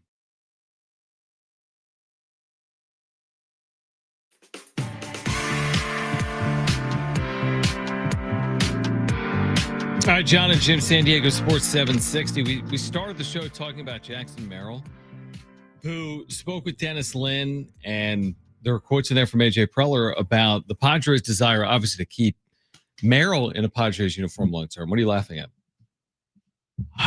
Sorry. What is it? We talked about this the other day when I did my routine video, and Ashton Hall, who has become a viral sensation. Right. He is now officially trolling everybody with his new videos that he's posting. Okay. I know you don't care or unaware. Everybody cares. No one listening cares. Okay. If you care, 70470 start with 10. Okay. Let's see those texts flooded. Okay. Of people that care. So we started the show talking about Jackson Merrill, right? And not Ashton Hall, believe it or not. You should start Ashton Hall channel on YouTube. You need to start a viral channel. Every trend that occurs, you would be an amazing 13-year-old girl. I hate you. I mean, would he not, Brent? 13. Dude, you'd be a problem as a 13-year-old girl. As a girl, yes, I would be a problem. You'd be a problem just in general. I would. 13-year-old. I would. Well, if I was a 13-year-old forever, I would be a problem. You'd be a problem. If I was a girl, I'd be a problem too. And if I was a 13-year-old girl, I mean, we should not use a 13-year-old girl as an example for what I would be a problem as. Why? I don't know. It doesn't sound right. It doesn't. But you get my point. What other trend do you want me to do? You want me to do dancing trends and stuff? That's what I'm saying. I could see you doing all of them if you were like a teenage girl. Dude, the amount of time that I spent yesterday doing that, How much time did it take? Actually didn't take long, but it just was after I was done. I was like, how do people do this every single all that day? Work for 2,500 views? Well, I got 20,000+ on X. Oh, dude, I don't trust the X views, man. What do you mean? I do not. That's like X says we have 10,000 people watching our show. Give me a break. Nobody watching. I trust it for something. This Ashton Hall first video had 700 million. You think that's fake? No, I think that's maybe real. But like, for example, are you streaming the show today from Jim Russell? I am, yeah. Okay, so at Jim Russell, you're streaming the show right now. And the stream says right now 357 viewers. I don't buy it. Okay. Do you? No. Who sits on Twitter and views shows? Not a lot. I don't. I'll listen to audio sometimes on Twitter. Yeah. But also, I do think that I don't know, man. I don't know the algorithm or numbers. Neither do I. I just put it out there. I see the numbers. I see it growing, and I continue to put it out there. Okay. That's what I do. 815. What is Ashton Hall? Okay. Again, I just view it as there are 700 million views for that thing, and it's gone beyond viral. And I just thought it was funny. And it is, but I'm trying to say, like, he is now fully aware of the fame that he has now garnered, even though he had millions of followers to begin with. And he's taking advantage of viewers and followers because he's like trolling. He is now doing videos, and he is going to the extreme, which I appreciate. I honestly do. Where he's so are you going to come out with new videos to match his extremities? Honestly, it's done with now. Like I'm seeing teams kind of push their limit here and kind of killing it. I'm like, okay, guys, it's over with. It's done. It's done. Like this happened, I think Friday of last week, and it had a shelf life of probably yesterday. And that was the end. And that's the end. But I still see accounts and sports teams accounts posting these memes and saying things, like starting our routine in the day. You know what this is, Brent? This is like, and this is where you and I differ. And I respect you because it's like you fill a void that I wouldn't be able to fill. But this is where Jim gets. Show. What's that? We need one of those people on our show. Well, yeah, because Jim is the guy that says, "Hey, Padres, why don't you tweet about the San Diego Wave?" I had a point to make with that, and I'm like, "Well, because who cares? Why does American Bank tweet Happy July 4th?" You know, like certain things are for certain. If Ashton Hall is popular with 18-year-olds or 45-year-olds, that's great. But I'm just saying, as in that's an area that I just don't. You fill that void. I do. Yeah, I do. I don't think there will ever be a day when we come in here and you're like, dude, did you see this viral trend? Correct. Yeah, you'll never. And that's why I don't care, because I know you'll tell me if I need to say it. And truthfully, whatever you've told me about, I've never. There hasn't been one trend you've ever told me about in the 4 years we've done this show that has changed my life in any way. Well, that's not the point. I'm not saying to change your life. I know. I'm just saying we are in the content game, correct? Don't get me started on the content game. Well, I'm just saying we're in the game. We're in the content business. You're right. And how can we take what's a viral trend and then twist it and then use it to our benefit? Okay, so this would be like if Taylor Swift is really popular right now. We should tag Taylor Swift and see if she's I'm not saying that stupid logic that we've heard before. Right. What I'm saying is if there was a viral thing out there, right, how can we, like I said, twist it and use it to our gain and make it down the sports avenue? Let me ask you this. Do you think come Thursday, when the Padres play on opening day? No. What's the no-so? That they'll tweet out the Ashton Hall thing? No, but do you think that other teams you'll see from the Wave and the San Diego FCs of the world and the Gulls? I think STFC has already tweeted out something about the Padres before opening day. They're already ready? Yeah, I think they did. They were like, they tweeted out a video of all the Padre players at their game being like, good luck on the season, guys. Okay, so they've already done that. I think they did that, yeah. Okay. But are you expecting this slew of social media messaging from other sports franchises on Thursday in the direction of the San Diego Padres? I do. Okay. Think that you will see Wave, FC, goals. I think, yeah. Okay. I think teams in town. All right, I'm excited. Maybe the Seals. Bookmark them. Because then we can reference them on Friday, all the teams that shouted out the Padres, to congratulate them on their. Well, one thing I do know is there won't be any creative things from the Padres on Thursday. What do you mean? You know what socially? Yeah, socially. No, I mean, you know what's funny? Who do you think's throwing out first pitch? I sent this to you the other day. I sent it to you that there's a job opening. Oh, you should apply to be the Padres social media manager. You'd be great. You'd have Ashton Hall on day one, throw out the first pitch. Well, I would at least keep up with trends, but I'm trying to see. You would at least keep up with trends. I'm trying to see if they have announced who is throwing out their first pitch. Because I got this release. Oh, you did? Yeah, I did get it. Must be nice. Thursday's pregame ceremony will feature pageantry, unfurling. Where'd you get this? I get every single release from them. I think they took you off the list, if I was guessing. Probably. AJ Raphael, a Southern California native with over 1 million Spotify and YouTube subs, will perform the national anthem. Wait, what? Yeah. Who? AJ Raphael. And we'll have God Bless America in the 7th inning. But I don't see who's going to do first pitch. Any guesses on first pitch? John Seidler. Maybe. No, I don't know. But I'm thinking like a Padre legend. PV. Yeah, maybe. Isn't he back with the organization? He is. Did you talk about that last week? I feel like I might have been off. Because we were off. Okay, but that happened last week. Yeah. Special advisor, maybe? Yeah, it's one of those just like makes sense. Welcome back to the organization. I'm cool with it. You're a special advisor, but you're also going to be on MLB TV doing your stuff. Right. Oh, so he's keeping that. He is. He's going to do that as well. I don't think he's going to be helping AJ Preller with any trades or signings. Right. Exactly. All right. On the other side, back to Jackson Merrill.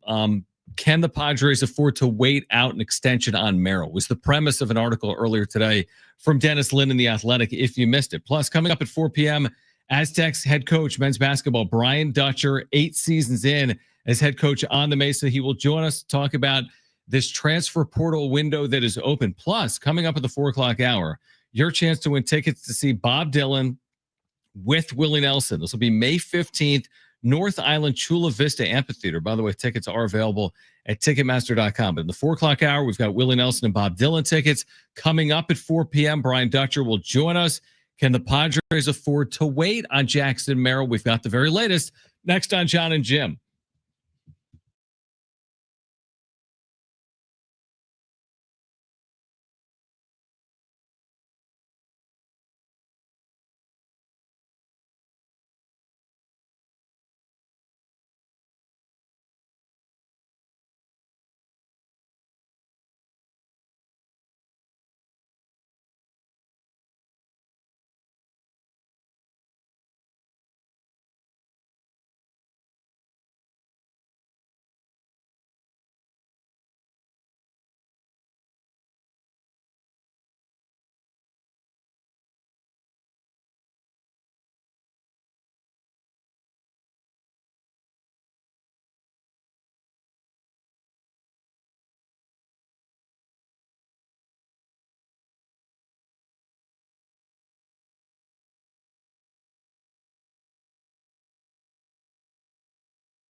John and Jim, Brian Dutcher in 15 minutes, head coach of the Aztecs. Transfer portal open for the next 29 days, which means we'll be refreshing Twitter for the next 29 days.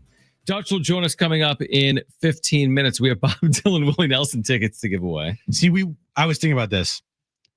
We do have a really good yin and yang because I worry about things that you don't worry about, and you worry about things that I don't worry about. Correct. Agreed. Yeah. Completely So I agree. bring stuff to the table that you don't care about, and you bring stuff to the table I care about. Just I'm not obsessing over like you are, like the transfer. Right. portal. Like you're not going to lead a show by talking about like the Sunbelt 6 men of the year being in the portal.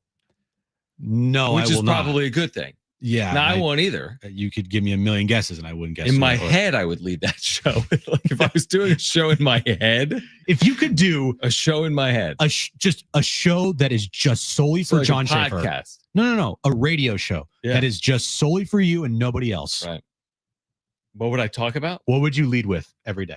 Probably. Well, every day would depend. I What would you- would talk a ton of Padres. What would you? No, this is for you. No, but I would talk a ton of Padres. I'm a baseball guy. At the I end know. of the I day. am too. I So love like baseball. that's like my true background is baseball, but Today it would definitely it be would transfer be portal. I'd be Yeah. talking portal. Yeah. Portal, man. Portal. We're talking about portal. Portal. I'd be like, what's your walking favorite everywhere. type of portal? I'd like be going to ChatGPT and asking about different portals. Portals? We're talking about portals. It's like when you say portals, I think of Portals, the scene from Avengers Endgame. Yeah, me too. The portal scene. That's what I think about. Yeah. The portals have opened and I don't know what Spider-Man you're has come talking out. He's transferring. I don't know what we're talking about. This was Jackson Merrill to Dennis Lynn. We're getting loopy and it's only It's only 3:47. 3 o'clock, dude. This was Jackson Merrill. Brian Dutcher will join us in 13 minutes. Don't go anywhere. If you have a question for Dutch, we might ask it. 70470. Start it with the word team if you have a might. question. Merrill today to Dennis Lynn. I want to be here long term. I don't care about thee. And then he rephrased, I care about the money for sure. I know my value and my worth. I'm not oblivious. I want to be here, but I'm not going to try and screw them and take all their money. I mean, you can't be. He's kind of saying the silent part out loud. Like, you probably should be careful with what you're saying if you're Jackson Merrill, but he's made it pretty clear, has he not, over the last year plus in the major leagues? Jackson Merrill wants to be a San Diego Padre. I mean, that doesn't guarantee he'll be here for the remainder of his career, but can you say it any more bluntly than that? I didn't hear Juan Soto talking like that in DC. I didn't hear Juan Soto talking like that in New York or San Diego. But words are words. I need to see action. From the organization. Yeah, from the organization. From guys like, I don't know, John Seidler. You know, He's you been on really the job for like a week. you really want to make a mark to start out your tenure here. You get a deal done with Jackson Merrill. Now, I think the likelihood of that happening anytime soon is probably like 0%. Right. But you get my point. The words that are spoken by whoever it is, Jackson or the team. Okay. But until I actually see a tweet saying the Padres are nearing an extension with Jackson Merrill, these are just words and these things can change so quickly. We just saw it with Nick Boyd, different circumstances, but my point still remains. You can say one thing, but until the actions are met with what you're talking about, it's just noise. This to me is actually more than noise. The only question is, what is it going to cost? Like, I think it's a little foolish to be like, Padres are going to lose Merrill because he's going to cost too much. They can't afford to keep him. It's going to be a $300 million contract. He's going to walk. Like, I think it's way too premature to say something like that after 1 year. I think it's much more likely, what do the dollar figures look like when they come to terms with Merrill? And if they do it now, what does it cost them? And if they do it in 2 years from now, what does it cost them? That's my question. Like, what is he going to make? What's his extension going to look like? Like, I really don't envision, Jim, some world where Jackson Merrill isn't here. I mean, maybe I'm naive, but I hope not, because this kid is everything you want in a baseball player. Everything. Mhm. Attitude, the way he plays, just his enthusiasm for the game, saying, a lot of this stuff can be kind of viewed as eyewash. Like, I'm going to stay in the dugout during a minor league game with my bros. Like, okay, a little bit of eyewash But to I me. kind of think it's genuine. But I do also, you're right. I think it is genuine too. I think that's just how he's built. Other players, you could definitely say, oh, dude, this is eyewash. Right. Right. Maybe there's a little of that with Jackson. We'll see how long that lasts. Right. Mm-hmm. But I do think more often than not, he's very genuine with what he says, even though it might come off as eyewashy. Dude is all about ball. And he wakes up in the morning, does his morning routine, and then gets to the ballpark as fast as he can because all he wants to do is just play baseball. And if you aren't going to make sure that player and that person isn't a part of your organization for a long, long time, then that's on you, Padres. I think it's interesting they went to him before he ever appeared in the major leagues, tried to get an extension done. That speaks to what the organization thought of him. And that speaks to what he and his agent deemed their value to be at the time. And they basically said no. Because if you're having conversations, you're not just like, okay, let's talk about it. They were probably presented with something. Hey, what do you think about the Churios deal? What do you think about who was the kid for the Diamondbacks that signed center fielder? Corbin Carroll. Like they were probably presented with some options. They probably said, okay, well, let's continue these conversations down the road. But imagine that you're 19 or 20, you haven't appeared in the big leagues. You come up as a middle infielder, and the Padres organization comes to you like, listen, let's get right to brass taxes. 8 for 80. You haven't even touched the big leagues. You're 20. Someone's offering you 8 for 80, and you're like, nah, I'll bet on myself. Isn't that basically what played out? What else would have happened? If the Padres went to him about an extension and they haven't yet come to terms on an extension, isn't that us learning that Merrill and his agent didn't deem that to be the right dollar figure as of yet? I also don't think it was that serious. So it was just like Subway sandwiches, like, hey, let's meet up and talk? Maybe. If it was serious, I think they would have gotten something done. You think? If the Padres were serious, put something in front of them. If the Padres were serious about this and they really wanted to get something done, it obviously takes two to tango here. But like, if they were serious about this, I think you could have gotten something done. Well, then wouldn't it make, like, what's that show, The Biggest Loser? Wouldn't that make the Padres the biggest loser? Only if they do not sign Jackson in the next 5 years, yes. But if they could have done it when he was 20, and nobody knows the future. So you could have given someone $80 million. Scott Kingery comes to mind with the Phillies. They gave him $60 million. He never played. But that's also, that's looking at this in hindsight. Right. Like, if you're the Padres, in hindsight, you wish you would have pushed harder. Yeah. But also, at that moment in time, what questions were we having about Jackson? Yeah, like, is this guy a middle infielder? Is he going to hit for power? Is he a everyday major leaguer? And there would be no way if the Padres signed Jackson Merrill, we would come on the air that day and being like, this is an amazing steal of a deal. You're right. We would have a lot of questions, as we already did. Yeah, you're right. So, like, hindsight is great to look at here.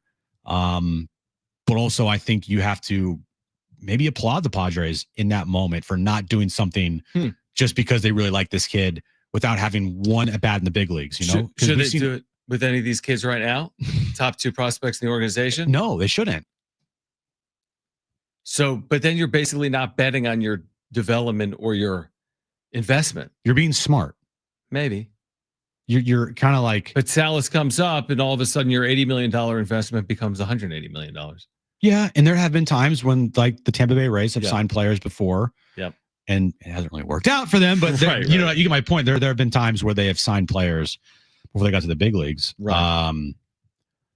I just look at it as you are risking a lot. You're right. If you sign a guy before he has one at bat in the big leagues to a big time deal. And it doesn't pan out. Because if it doesn't pan out, oof. I'd much rather be safe in these situations and have to pay a little more than, like, if let's just use a number, $80 million, right, for Jackson Merrill. Sign him to let's say they could have had him at one point for 80. Let's just make it up. 8 years, $80 million. 8 years, $80 million. Okay. Yeah, hindsight right now, that would be a steal of a deal. Right. But if now Jackson Merrill wants, let's say 150, I think I have to be okay with that because yes, you're gonna have to pay more, but you also know you're paying for a guy that's good. You know, right? You know what you're getting. You know what you're getting with the guy instead of paying a guy sight unseen. Even though you've seen him in the minors, you have a projection of what he could be, but still you don't really know until you see it. Sure. Brian Dutcher, Aztecs head coach. Transfer portal is open. Magoon Guath is in it. Nick Boyd as well. What's next for San Diego State? Dutch joins us next.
All right, this update is brought to you by Progressive Insurance. Breaking news in the NFL.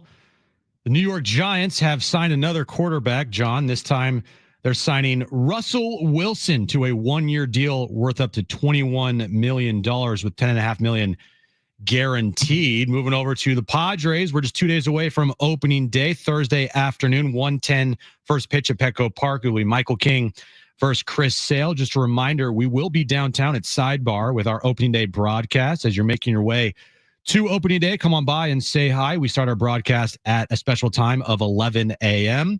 And Brian Dutcher joins the show coming up next. Progressive makes bundling easy and affordable. Get a multi-policy discount by combining your motorcycle, RV, boat, ATV, and more. All your protection in one place. Bundle and save at progressive.com. That's progressive.com. Getting you all set for that drive home. Let's just start the show. Here's John and Jim. All right, San Diego and Southern California, what's going on? This is hour 3 of John and Jim with you until 6 p.m. And as promised, Brian Dutcher, head coach of the Aztecs, back with us right now on the home of the Aztecs, San Diego Sports 760. And Dutch, first of all, we always appreciate it. And we know you're only a week into your offseason. It's hard to believe that a week ago tonight was the first 4 in Dayton. And you've talked about going from coach to general manager this time of year. So what has this week been like? We know the portal's open. We've seen the news, obviously, on Nick Boyd and Magoon Guath. What is it like in your seat in this new era, going from coach to GM? And thanks for hopping on. Thanks, John, for having me. It's the new normal, and you can't overreact to it. You got to know that it's happening to every team everywhere in the country. And the Mountain West is not exempt to it. Nick Davidson, in the portal, Donovan Dent in Washington from New Mexico in the portal, Boyd and Guath in the portal. It's what it is. The starting point guard from North Carolina, who we just played in the portal. And as soon as these Sweet 16 teams are done, they'll have kids in the portal. And so is it ideal for college basketball? No, probably not. But is it what is normal at this time? Yes, it is.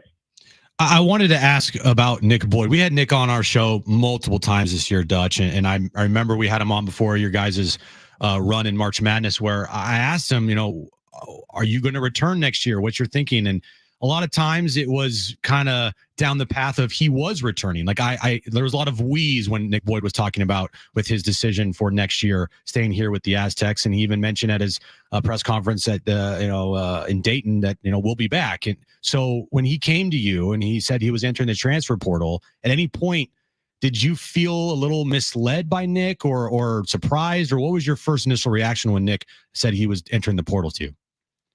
I've been doing it long enough where nothing surprises me. Mm-hmm. I was intending to have Nick back next year. I thought he would be back. But when all of a sudden you have a chance to maybe make more money playing basketball in 1 year than you will the rest of your career, then you say, well, okay, I understand why he may have left. So it had nothing to do with our culture, nothing to do with him loving San Diego State. But financially, he may not be able to play for this amount of money the rest of his career. And so he has a number that he thinks he's going to get. Obviously, people had been monitoring it. And when the season ended, they brought him some numbers, and he obviously felt they were too good to turn down.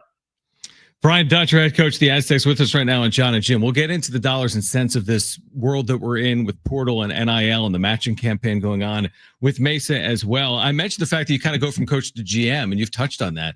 Are we at a point, and we've seen it in college athletics, we've seen it in basketball. I think Sean Lewis just hired a GM in football. Are we at a point where a general manager is becoming a prerequisite or a necessity for a program or not? I think the finances are more important than the general manager. Mm-hmm. Let me be the GM of the Dodgers, and I'll find a way to put a team together. The GM's important, but you got to have some finances to get it done. But that's not everything, John. I try to tell people, just because some of these guys run around in the NBA and they got NBA logos, doesn't mean they know a player if he bit him in the butt.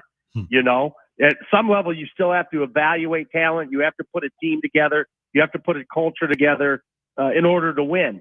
And so I think we're good at all those things. I have a coaching staff that knows how to evaluate talent, that knows how to put a team together. Once we get them here, we know what it takes to win. And the rosters are just flipping more often than we're used to. But everybody's dealing with it, and I think we've dealt with it pretty well. A year ago, we lost 92% of our scoring, 90% of our minutes. and yet we're in the NCAA tournament again. And so we're good at what we do. Do we like it all the time? No, absolutely not. But are we good at it? Yes, we are. Do you feel like it's gotten a little bit out of hand here with the NIL and the portal? I think players are deserving of some of the money they're getting. Do I think it's exorbitant and too much? Yes. And that's why some of these lawsuits are working their way through. I think there'll be some leveling, some, I don't know if you would say salary cap, but some type of salary cap that'll be put into place where we're just not throwing enormous sums of money at everybody, And it's like the portal. The first week, everybody in the portal thinks they're going to get this dollar figure. And guys that panic overpay some of these guys. And then all of a sudden next week will go by and the dollars will drop. And then at the end, if you don't have a roster, the dollars will go up again. And so there's even a cycle to this. Everybody thinks they're going to get a certain amount of money. Everybody in the portal thinks they're going to get a scholarship. But at the end of the day, there'll be 20% of them that have given up a scholarship and get nothing. And so there's a gamble involved with it too. That's a really interesting point. Brian Dutcher with us right now in the home of the Aztecs, San Diego Sports 760. I'm sure you have a feel for the remainder of your roster that you currently have, but do you truly know until the portal closes? And how do you address needs while the portal is open? Yeah, we're evaluating every day. We're watching tape on 800 kids. We know what our needs are. I feel like I've already got a kid added. I don't want to say anything yet. I got another kid visiting, and so we're proactive. We're working, and so things have to happen. We have to continue to evaluate the pieces we need. I feel as if the rest of the team, as we sit here now, is intact, but I'm not naive enough to know that they're not getting calls and getting feelers all the time as to if this was available, would you leave? And so even though they're not in the portal, I know that there's poaching going on with every school in the country. When Magoon Gwath told you that he was entering the portal, was that something that you were bracing for already? We had a feeling it could happen, but with that being said, I still feel like Magoon loves San Diego State, and if the finances were equal, would remain at San Diego State. But there are things that work all the time. You're making decisions not only for yourself, but your family, and he wanted to go out there and see what was available to him. Brian Dutcher with us right now on John and Jim. Dutch, I feel like when you get into off seasons, you obviously look back at a season and see what went well and areas you would improve in, but you typically don't overreact to any one game, right? Like you look at your result against UNC a week ago tonight in Dayton. How much of your off season is about addressing what happened in Dayton as opposed to just putting your team together and getting yourself in a position to get back to the NCAA tournament? No, we're going to use that as motivation for next year. That we had a wonderful year. We had a bad finish to a wonderful year. To replace what we replaced and win 21 games and make it to the NCAA tournament. Teams go for years and don't go to the NCAA tournament, decades and don't go. Yeah. And these are good teams. And there are teams that have national championship banners hanging in the arenas that can't make the field. And so we don't want to be naive enough to know that what we're doing is not easy. It's hard. And we take great pride in what we're doing at San Diego State. But we also know that having played for a national championship, that has to be the goal. And we can't have the kind of season. And the comment I made is, we stumbled a lot of games this year where we got down to San Jose and to Wyoming. But North Carolina is not San Jose or Wyoming. That we have to hold ourselves to a higher standard. We can't get down in games that we're capable of playing better in.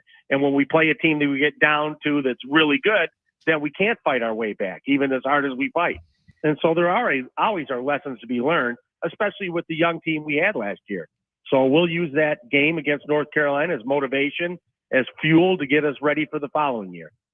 Dutch, I don't know if you saw this take, probably not, but the take of the NIL is killing the Cinderella. Now, me and John don't view San Diego State as a mid-major. You guys always try to strive to be better than and also be consistently in the tournament every single year. But what do you make of that take that the NIL is killing the Cinderella in March Madness? I don't think so. I don't feel as if we put the team together we want to put together, continue to work hard, that we will have a chance to advance in that tournament again. And if you believe otherwise, it'll never happen. So I believe we can do it. And we're not replacing an entire roster. You look at a Drake, the year they replaced an entire roster. Right. An entire roster. And then you take encouragement from Colorado State, New Mexico, advancing past the first round and actually having a chance in their second game to advance. And so the Mountain West is a good basketball conference, and San Diego State is a good basketball team. Dutch, I've had a lot of people on social media ask me this, and I feel as if this has been short-sighted, but I want to hear from you. People have said, like, is San Diego State going to change its recruiting strategy with prep players, high school players, because someone like Magoon Guath only spent 1 year playing for you? Now, you redshirted him, and then, of course, he was on the floor for one season. But does one player like Magoon entering the portal change any type of philosophy for you when it comes to high school recruiting or not? No. I mean, we're going to recruit the best players that we think fit our style of play, that are about the right things, that want to win, that want to develop, that want to get better. Those are the kind of kids we've won with. And so, and that people have to understand too, we have players in our program right now that could leave in a heartbeat for more money, but they choose to remain here because they love it here. They love the culture. They love the coaching. And they think at the end, this is a better choice to stay, even though there is more money out there for them. So don't get soured that everybody just chases money. We all know that's not the case, and that's with adults too. Sometimes we have opportunities to take jobs for more money, but we love where we are. We love what we're doing, and sometimes all that money does not equate happiness or future prospects for yourself. Reese Waters obviously didn't play this season, but he has stated that he will be returning next year. How nice is it knowing that, you have a guy like Reese who can get a bucket at any moment for you, returning next year as a foundation for next year's team? Yeah, we've got a good base coming back. Mm-hmm. And so we're just looking to add a piece or two, So some of the, it's a year ago. Let's just use Washington as an example. They get the player of the year from the Mountain West to transfer to Washington with Sprinkle. They pay him an exorbitant amount of money, and they finish in last place. So money does not equate success. And so at some level, you have to put a team together. Now, I'm not saying that Washington is not going to put a team together. Obviously, Sprinkle's a good coach, but it's not one piece. It's multiple pieces. It's not one player. You have to have a team. And so this is not an individual sport. And so if we lose a player, that we'd like to have, we'd like to have in the program, but this is a team sport. And we just feel we will put enough pieces together to have another competitive basketball team at San Diego State that aspires to greatness. Dutch, can you speak on the importance of the collective? To your point, there's programs out there that might have been top 5 in NIL spending that didn't make the NCAA tournament. I'm not sure if Washington would qualify, but Indiana wasn't in the NCAA tournament. Kansas State spent a lot in NIL. They were not in the NCAA tournament. There's no assurance that by spending you're going to win, but obviously the dollars do matter to some extent. Mesa has this matching campaign going on right now, I think through the end of the month. For our listeners that aren't aware with it, that don't understand the complexities of it, how important is that matching campaign for retaining this roster and adding to it for next year? It's everything. It's everything. We have to be competitive financially. And then you have to trust we're going to make the right decisions, that we are not going to spoil our roster, that we want kids that are about the right things. And the last thing we talk about is NIL money. We talk about fit, talk about culture. And if all those match, now we can talk about NIL money. But we can't do it with no NIL money. We have to continue to raise and try to be competitive. And it's harder. The Power 4 conferences have more than we have. That doesn't mean their fan bases are more passionate, that their facilities are better, but they have more TV money, they have more donor money, and we have to stay competitive. We can't do it for free. So we know we're not going to ever have as much as some of them, but we have to have enough where they trust in us to put a really good team together that will beat those teams because of the work we do and the finances we do have. Final one for me, Dutch. Usually when a player enters the portal, more often than not, that player is gone. And rarely do you see players entering the portal returning back to the team that they just entered the portal from. Would there be a situation where you would welcome back players that have entered the portal for you, or how do you view that? Yeah, absolutely. But it can't be a long timeline. It can't be like a month from now. Right. Because if we're doing our job, a month from now, we've already secured our roster. We've given out whatever money that player might have got to other people. And so, yes, there's always an opportunity to return to the program. But it can't be a decision that lingers for a month or more, because financially, we don't have a bottomless pit of money to wait for a player. So obviously I would love to have that, but we don't. So any money people give to help us retain players, to help us be able to wait on players, is immeasurably important. Again, matching campaign going on right now at mesa-aztecs.org. That's mesa-aztecs.org. Just Dutch, while we have you briefly on your current roster, when does the work begin? Like that development process. Obviously, you get back on the floor as a team in July. It's amazing how this has essentially become a year-round sport. But what is the work that goes on from this point until you get back on the floor as a team for some of these players? Because you got this younger unit where you played 6 out of maybe 9 or 10 players in your rotation that were underclassmen. What type of development goes on now before you get back on the floor in July? Yeah, we're shut down for a while, John, because let them rest their legs, get their minds fresh. They go on spring break Friday. The university does. So they'll get away for a week, and then we'll get them back, and we'll slowly start getting them back in the weight room, get them individual workouts, and start building next year's team. And we have a hungry bunch. And so they're excited to compete for a Mountain West title, to qualify for another NCAA tournament, and make that deep run that we've all become spoiled with here at San Diego State. No doubt about it. Have you had time to be a grandfather again? Because I know you just welcomed a 3rd grandchild. Obviously, Aaron and Grayson having another child. So congratulations in order. Have you had time to do that? Or are you watching film with your grandchildren? Well, I'm watching a Disney Channel with my grandchildren, but when they're sleeping or not around, I'm watching film. So I love it. This portal never ends. And so we are doing a good job. Trust me. We have pieces that we're pursuing, some that I feel like we have in place already, but have to do a little crossing the T's, dotting of the I's. But we are building a team that everyone's going to get behind and be excited about. You know, nobody wants to see a player leave, but it's like I said, you have to just get over it. You have to move forward. If I sat there and cried about it, I wouldn't be doing my job to help build a team for next year. And that's what I'm here to do with my coaching staff. We are building a team for next year. And again, you can help mesa-aztecs.org. That matching campaign going on now through the end of March. Dutch, we appreciate you taking time for us. Get back to the film and the grandkids and the roster. Get back to the Disney Channel. Yeah, get back to the Disney Channel. We'll do it again soon. Thanks, guys, for having me. All right, we're going to react to that. On the other side, stay with us. It's John and Jim.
I think that for the Aztec fans, and this would include myself, I think it includes Jim, who follows this closely like we all do, you needed some assurance.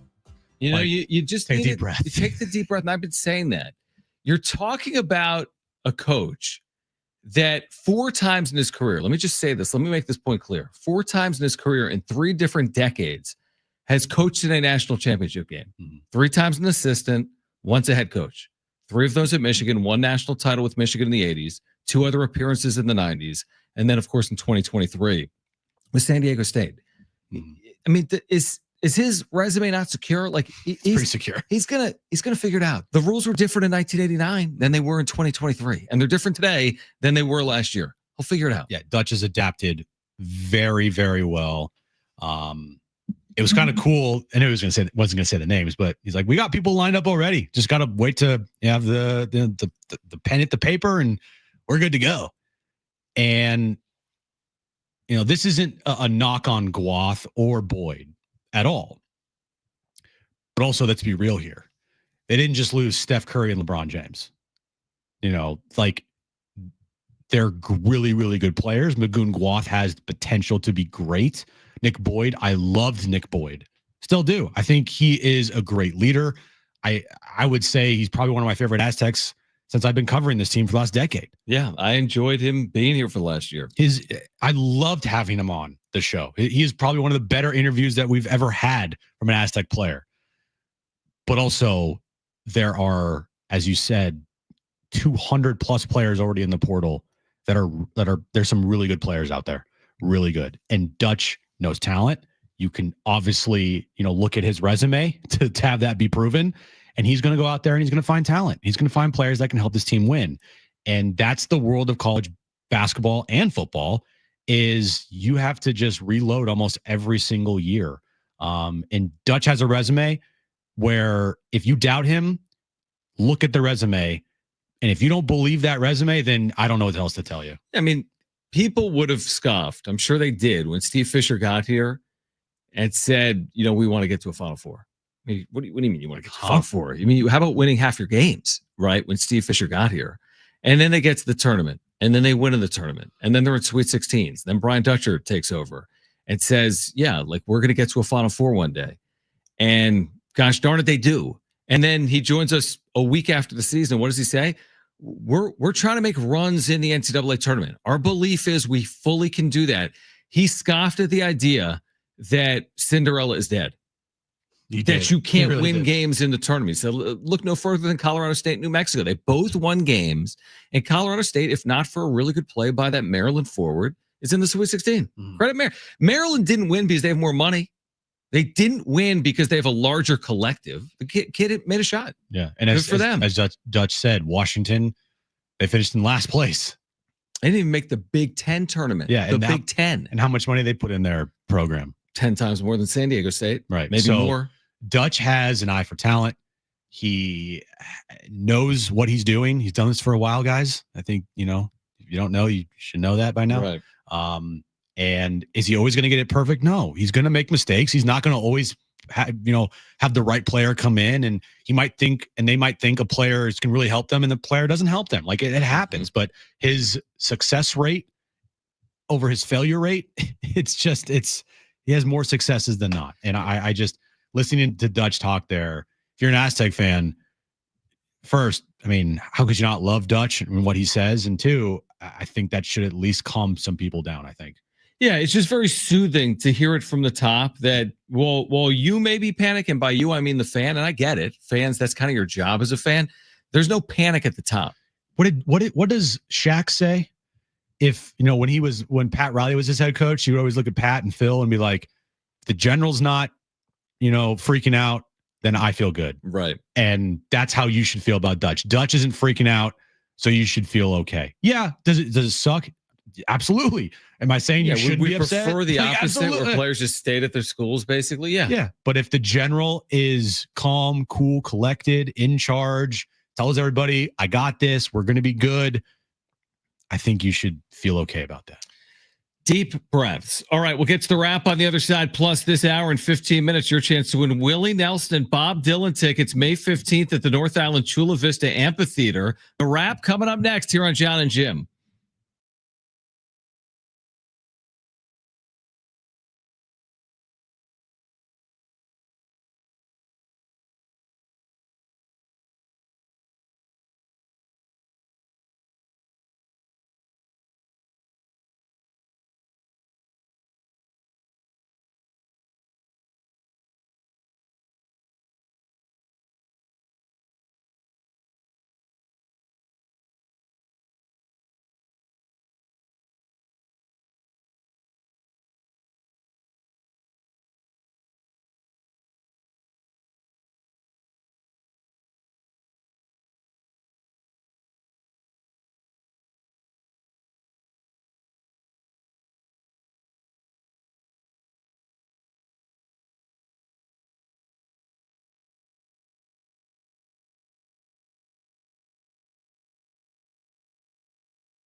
All right, this update is brought to you by Progressive Insurance. Breaking news in the NFL. Russell Wilson is signing a 1-year deal with the New York Giants, and Stephon Diggs is signing a 3-year deal to join the New England Patriots. And opening day is just 2 days away. Petco Park will be the site. 1:10 first pitch with Michael King on the mound against Chris Sale.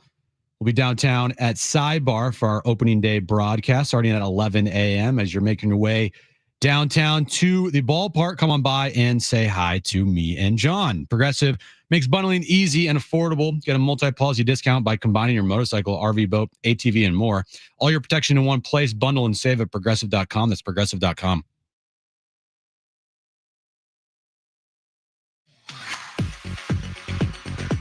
All right, John and Jim, your chance to win a pair of tickets to see Willie Nelson and Bob Dylan May 15th, North Island Chula Vista Amphitheater. We'll tell you when to call.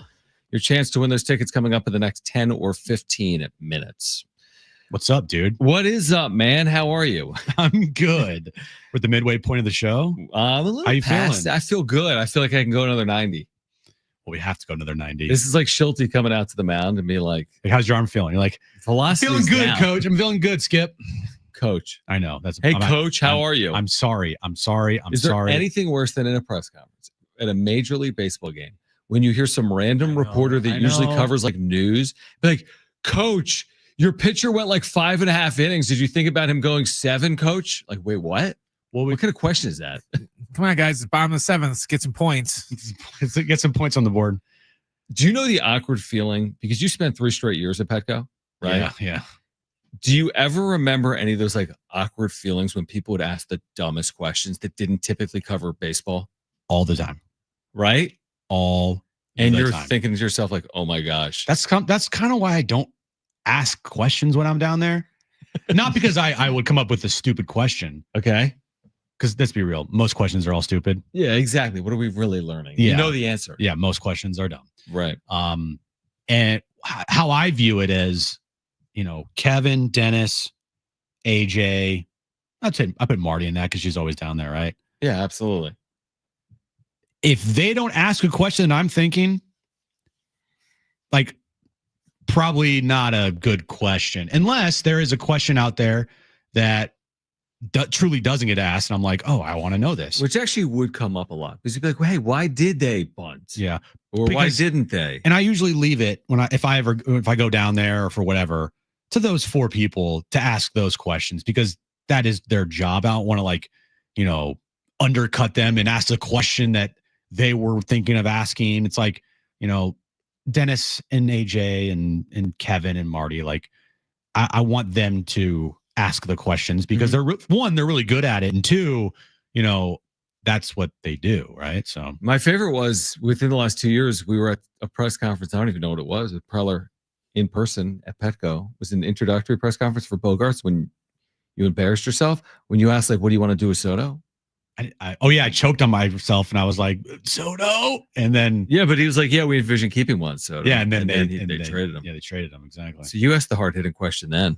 Well, that's what I wait. I wait. I'm like, okay, is no one going to ask this question? No one's going to ask this question. All right, let's see if I can ask it. And then I'd be like, public setting, bunch of people. Yeah, I know it is. This is awkward. Out of water. Yeah, you're like, I don't want to do this. I'd much rather do this like one-on-one situation. 100%. All right, we will have again your chance to win Willie Nelson, Bob Dylan tickets coming up later this hour. But right now, let's get to this. It's time for The Wrap, presented by Sombrero Mexican Food. Check out their website at sombreromex.com. How big of a blow to the women's tournament is the injury to USC star Juju Watkins? Huge. That was an awful injury last night. Yeah, it was. I know you don't like these types of things, like seeing like injuries. No, I saw this one. I was going to ask you if you saw it. Yeah, I did. I mean, the ACL injury is a common one, specifically the women's basketball game, unfortunately. It just did not look good. And it was one of those things like you can't prevent against that. No, it's brutal. She's like the current star of the sport, right? I mean, Paige Beckers at UConn. Paige Beckers, Juju Watkins at SC. I want to say Paige Beckers will be the number 1 pick next year in the NBA draft. I feel like they both WNBA draft. I feel like they've both been the face post Caitlin Clark. Well, isn't Juju Watkins younger? She's either a sophomore or junior. She's not old. Yeah, sophomore. In Paige Beckers is probably a senior. Beckers, I think, is going to the WNBA next year. Hopefully, she's drafted by the Golden State Valkyrie. Love that. Or like the Connecticut team. It's just played at UConn. But I get your point. Yeah. Because, you'd be a fan. I would be a fan. Yeah, it sucks.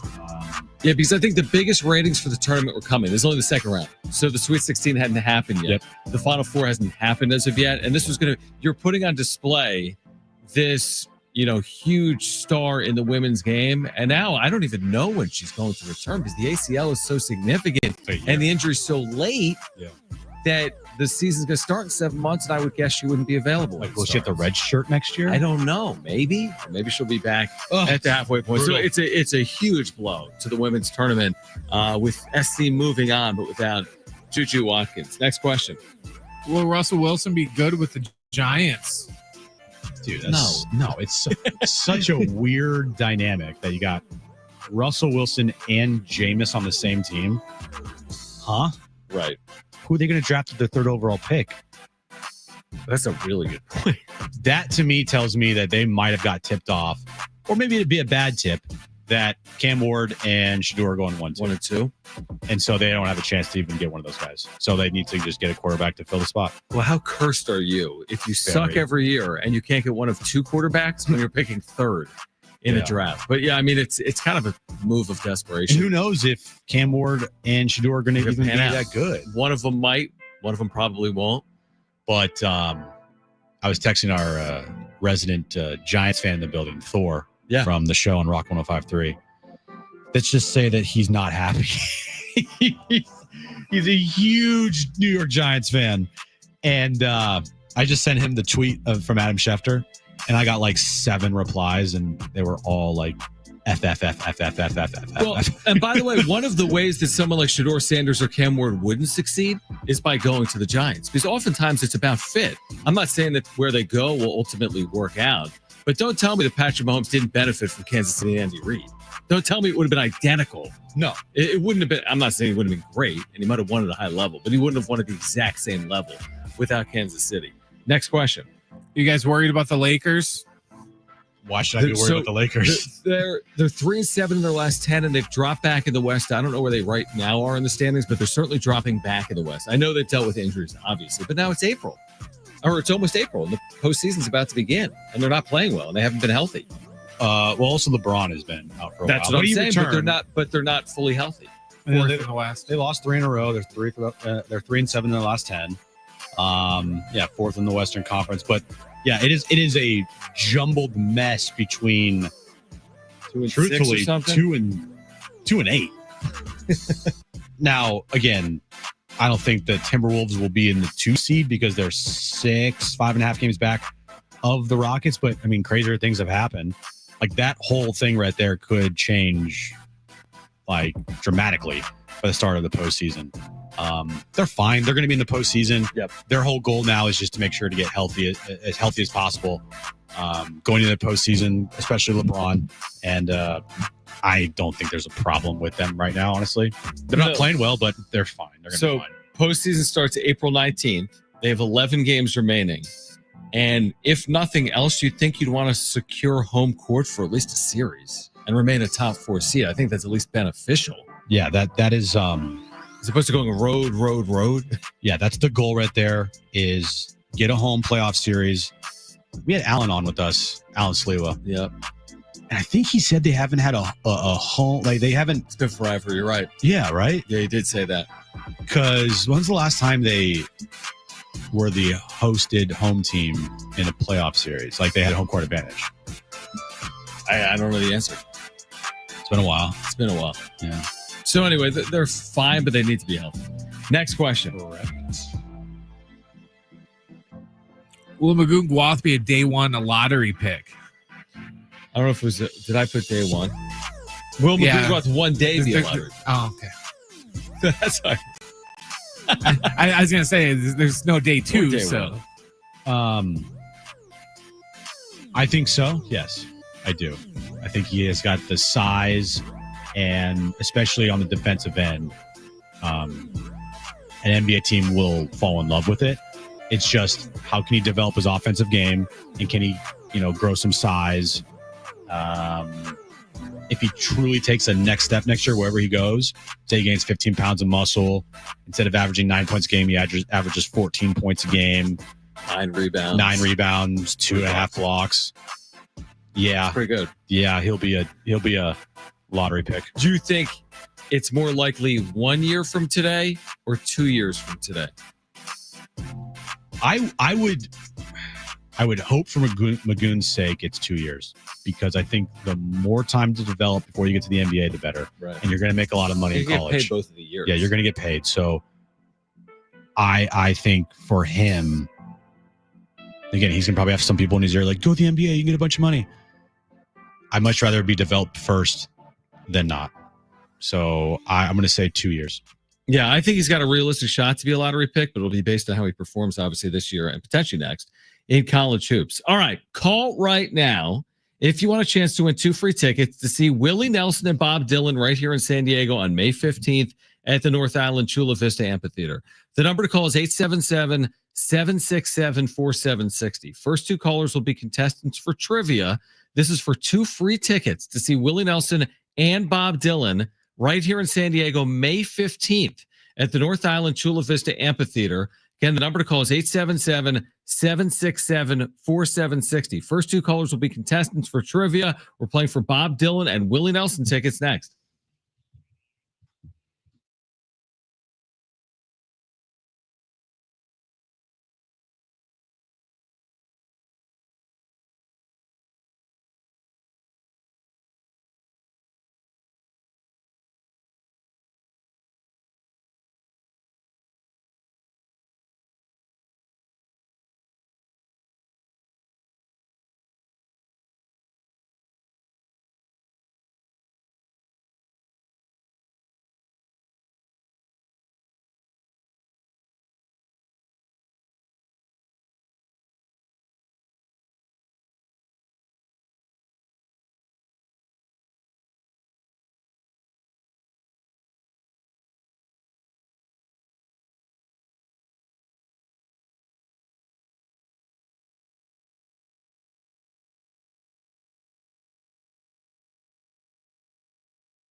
All right, AM radio keeps vital voices accessible. Congress can secure its future, but we need your help. Text AM to 52886 now to support keeping AM radio in cars. Tell your member of Congress to pass legislation now. Keep AM radio in cars. Standard message and data rates apply. If you missed our conversation with Brian Dutcher, visit the iHeartRadio app and put John and Jim in your presets. You will find it there on the iHeartRadio app. Just put us in your presets. Search for John and Jim. Very simple to do. It's very easy. It'd be much appreciated if you guys did that out there. That's all we're asking you to do is just put us in your presets. That's all we're asking. And subscribe to our YouTube channel. Do I have presets yet in the app? And listen on the radio. Right. We're asking a lot, actually. Just do like 7 things for us, please. Right. Exactly. You can swing by and say hello on Thursday. We're broadcasting 11 to 2 from Side Bar. Mm-hmm. This is downtown. Opening day is 1:10 p.m. start. Padres Braves. Yes. We'll be outside, so you can say hello, kind of swing by on your way. Yeah. On your way to the game, because I'm sure a lot of our listeners will be down there. 40-something thousand opening day sellout. Mm-hmm. What's the weather going to be? Is it going to be prototypical 72 and sunny? I think it said gray. I didn't even look, but I'm going to say yes. Go look. Go look. So Sidebar is let me give you the address real quick. It's Thank you. 536 Market Street, just a couple blocks away from Petco Park, and like you said, just swing on by. Just swing by. Just be outside. Yeah, say hi to us on your way to the ballpark. Right, and we'll be there at 11 a.m. So special start time on Thursday, getting you ready for opening day for the Padres. Now, are you going to go to the game? Well, we're on the air during the game, truthfully. Yeah, probably not. I was gonna ask for a credential, but then I'm thinking to myself, by the time you get in, and if anything, I'd want to be there beforehand, right? To all the like pageants, everything like that. I think I might go on Saturday and do the double dip. Try to do Padres SDFC. I might. I'm gonna make a final. I like it. Make a final decision by probably Thursday. I mean, I have to. No, you have to by Saturday morning, basically. Well, I guess you need to notify. I need to put in requests and things. So, what game would you prefer the San Diego team win? Game 3 of 162 or game 6 of 34? Well, for SDFC, when you put it that way, it's kind of like, whatever. But SDFC is taking on LAFC. Right, so it's going to be a cool atmosphere. And so I think I would take SDFC. So you're rooting for the Padres to lose, you said? No, I never said that. I'm kidding. Also, because SDFC has not won a home match yet. They've had 2 draws. Is that right? Yeah. They've scored 1 goal at home. Correct. They've had 2 draws at home. And I think picking up your first home win against LAFC would be pretty cool. No, absolutely. I know it'd be pretty cool. So I'm gonna take SDFC in that situation right there. Okay. All right, let's play.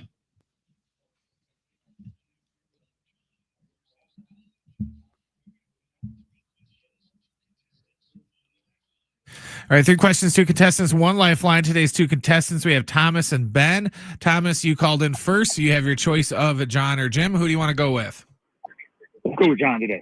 All right, Thomas and John. And then Ben, you get Jim, okay?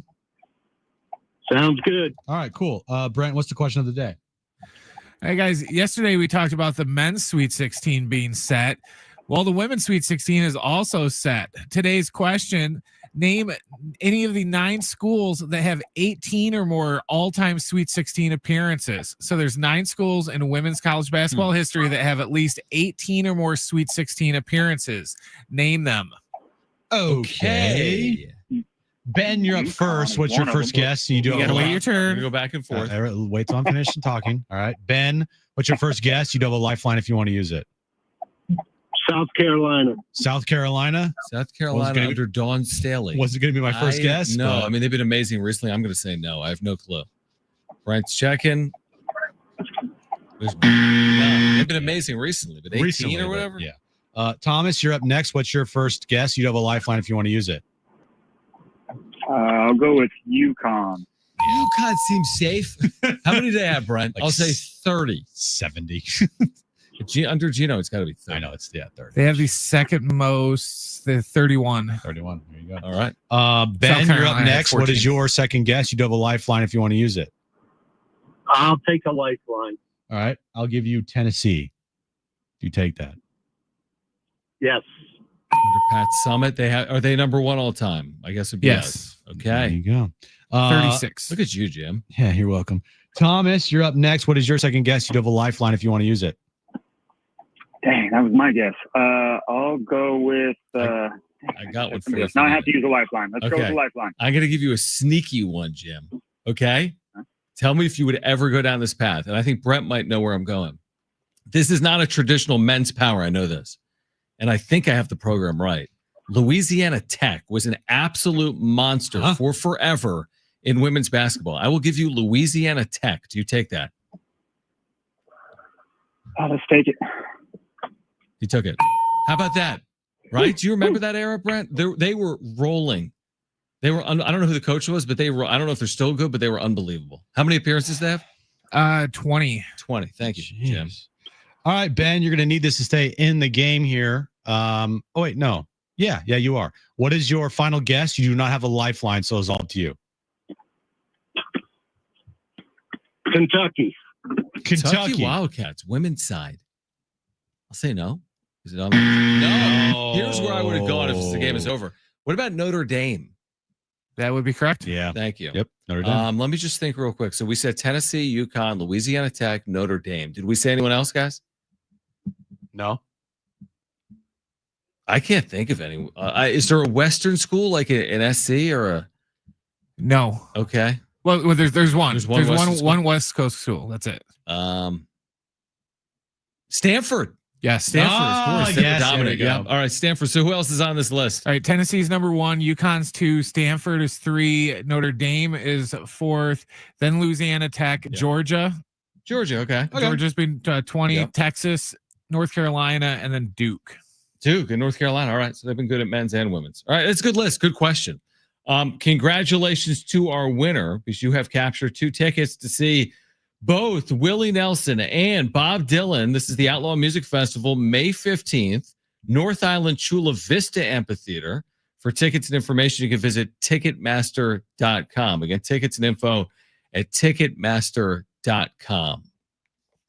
It was a fun game. We should do that every day.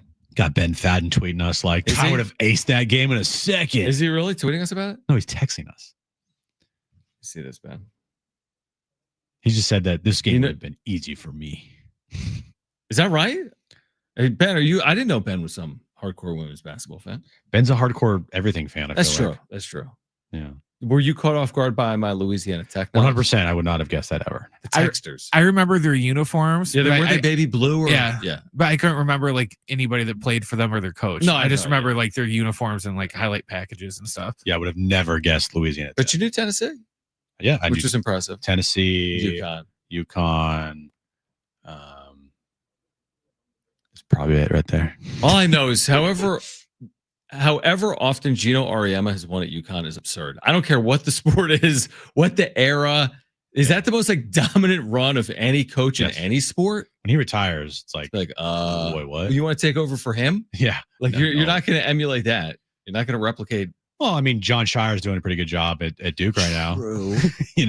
True. Like if they win the national title this year. But Coach K, you're right, has maybe 6. Uh-huh. But Gino's got 10 plus titles at UConn probably. That's a lot. Yeah. But again, it's the NIL world. So I again, don't know if it's easier or harder. I could coach there and still get the best players, because everyone's coming. Yeah, because they're getting $2 million.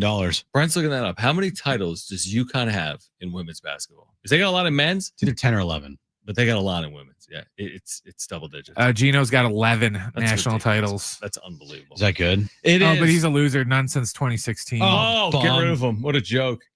All right.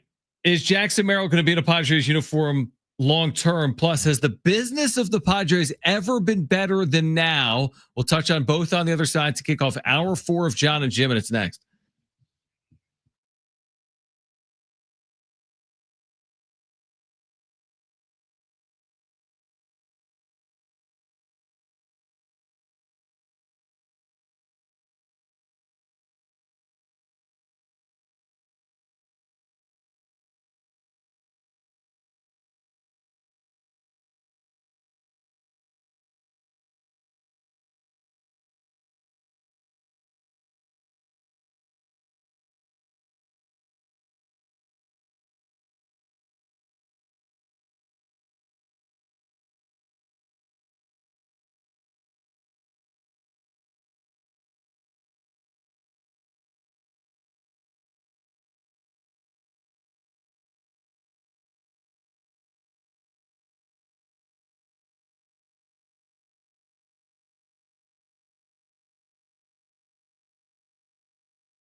All right, this update is brought to you by Progressive Insurance. We'll start with news in the NFL today. The New York Giants are signing Russell Wilson to a 1-year contract. The New England Patriots are signing wide receiver Stephon Diggs. And moving over to the Padres, opening day is on Thursday, 1:10 p.m. down at Petco Park. Michael King and Chris Sale will be on the mounds for the Kings, the Padres, and the Braves. We'll be at Sidebar downtown on opening day. Our broadcast will start at 11 a.m. Progressive makes bundling easy and affordable. Get a multi-policy discount by combining your motorcycle, RV, boat, ATV, and more. All your protection in one place. Bundle and save at progressive.com. That's progressive.com. It's John and Jim to warm up that drive home. Nachos this year allegedly are $49. That's not accurate. That Don't can't be- push that. That can't be That's accurate, not. right? That might be like some special like Nacho Supreme Spectacular. They're not selling at the like little stand you walk up to. Hey, how much for a soft pretzel? $8. How much for nachos? $49.95. They're not $49. But that's got to be a You know what I typo. mean? Yeah. Now, time for John and Jim. All right, San Diego, Southern California, what's going on? Final hour, John and Jim here until 6. If you missed our conversation with Brian Dutcher, find it on the iHeartRadio app.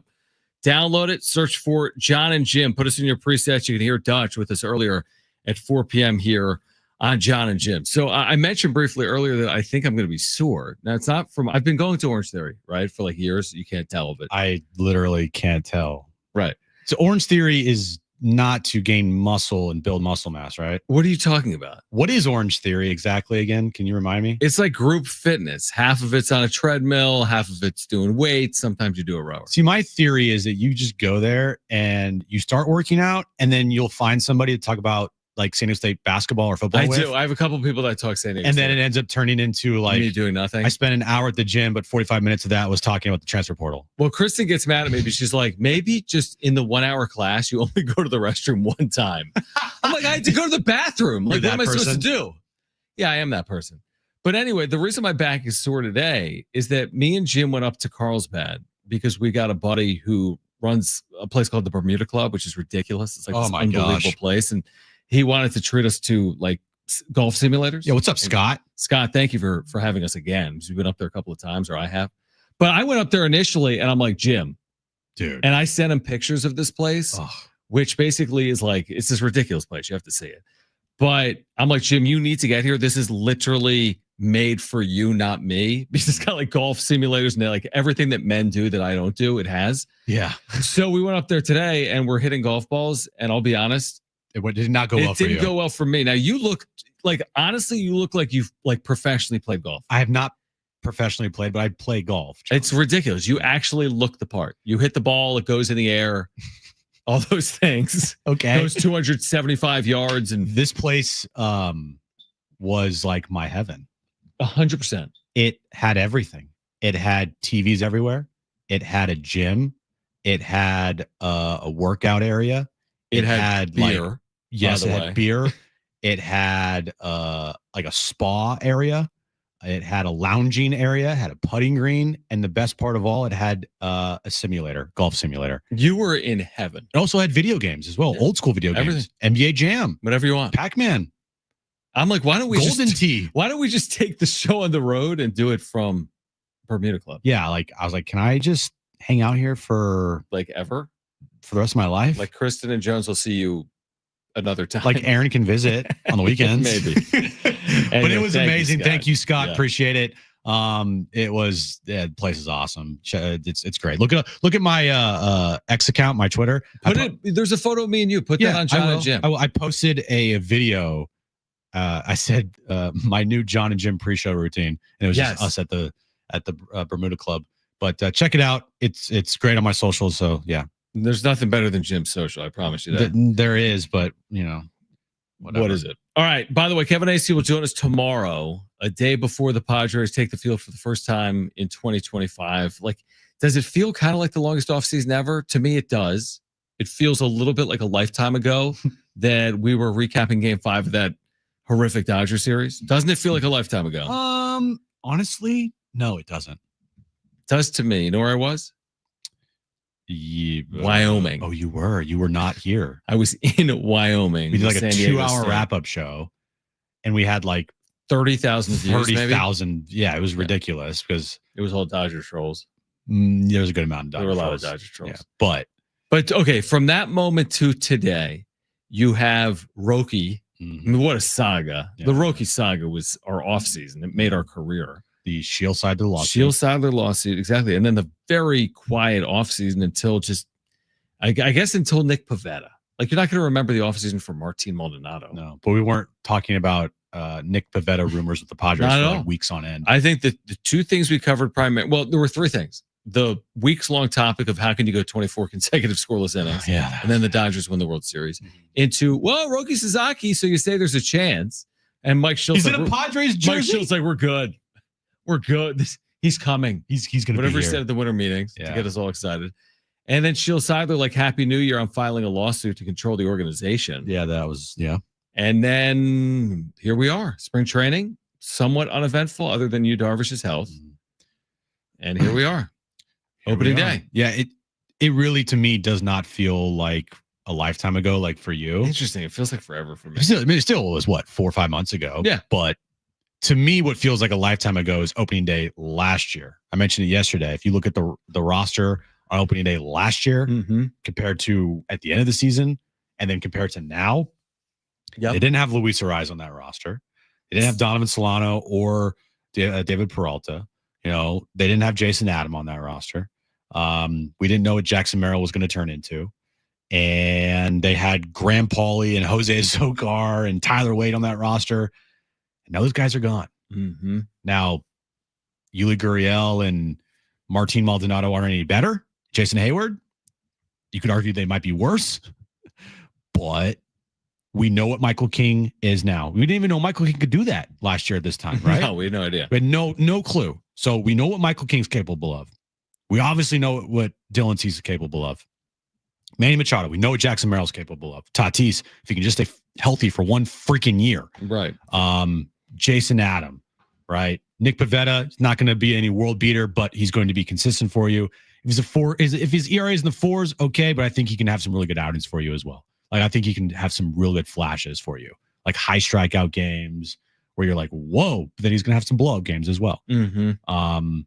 We know Mike Schilt, type of manager he is now. There's a lot of unknowns. Yeah, we didn't know. There were so many unknowns going into last year, and I feel like just, you know, we didn't even realize, like, this is crazy how they won 93 games.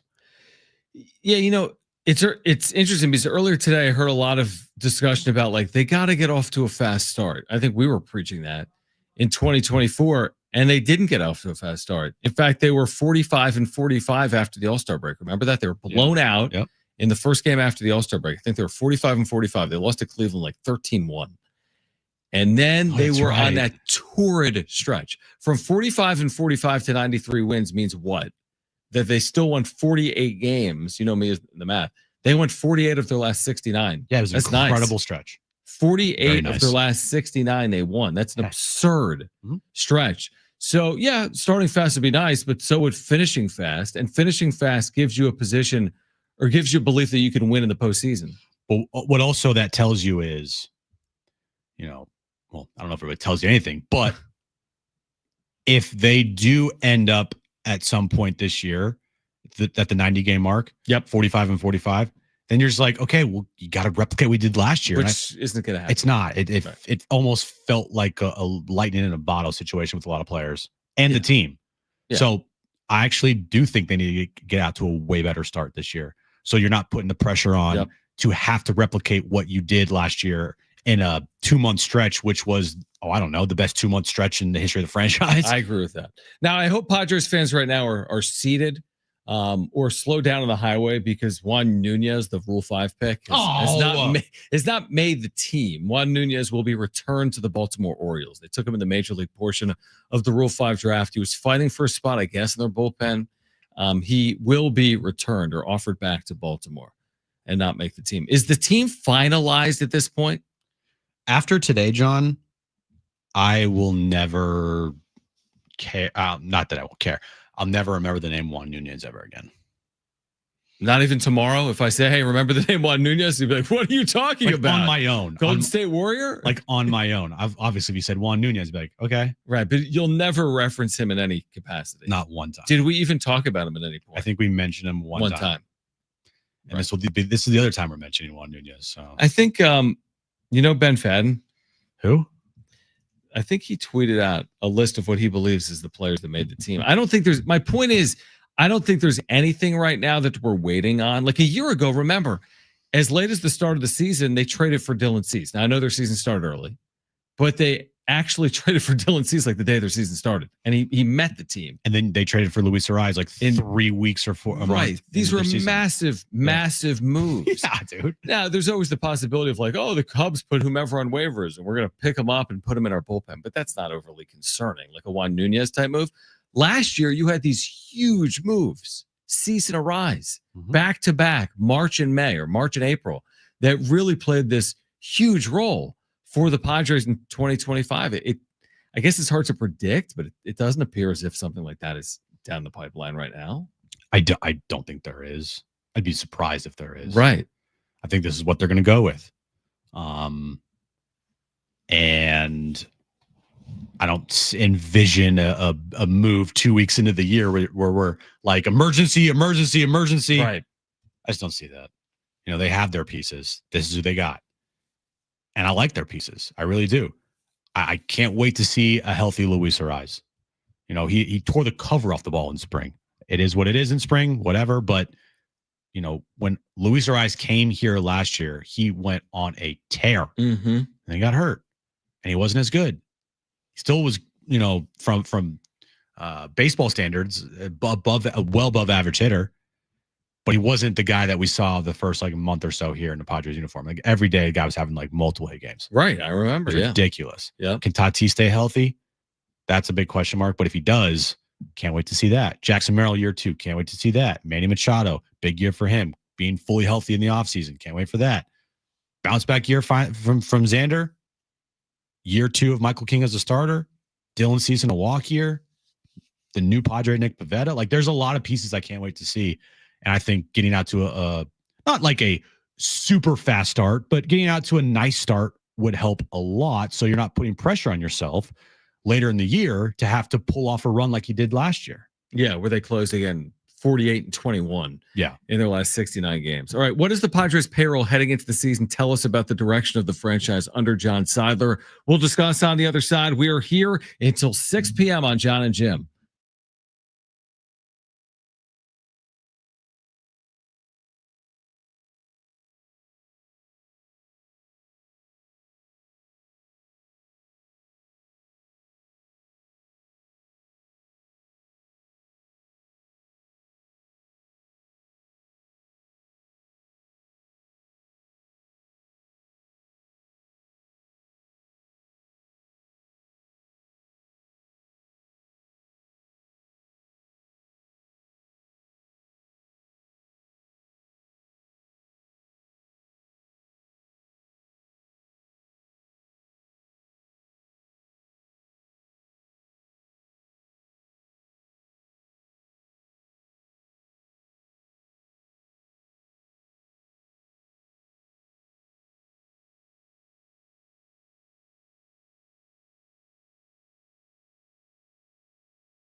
right, John and Jim, San Diego Sports 760. Tomorrow at 6, right here on San Diego Sports 760, it's SDFC Midweek Live. You're from head coach Mikey Forrest, as well as interviews with players and coaches. Find out the latest club and MLS information, hosted by Adrian Garcia Marquez and Darren Smith. SDFC Midweek Live every Wednesday at 6 on your home for SDFC. San Diego Sports 760. They're back in action Saturday night, a match you can hear right here on San Diego Sports 760 against LAFC. Big match. It's going to be a really fun sports weekend here in San Diego. Absolutely. We got baseball back. We've got San Diego FC. And yeah, kind of a huge Saturday on tap for San Diegans here locally. Too bad, San Diego State wasn't in the Sweet 16. Or like UCSD or on the women's side. Like, it'd be cool if you had basketball, baseball, and soccer all happening this weekend. Man, that would be, that would be. It happened last year. We just didn't have MLS yet. Right. But we do now. But we do now. So. Yeah, we do now. Yeah, so Kevin AC spoke with Eric Rupner as the season is about to get underway, just about like where things stand financially and otherwise with the San Diego Padres. The headline of this article is "How do the small market Padres," and I hate even putting that in the headline. We talked about that earlier. Continue to make a big splash, and basically the premise was, well, their fan support is close to the top of Major League Baseball, right? 3.2 million fans, sellouts near every night.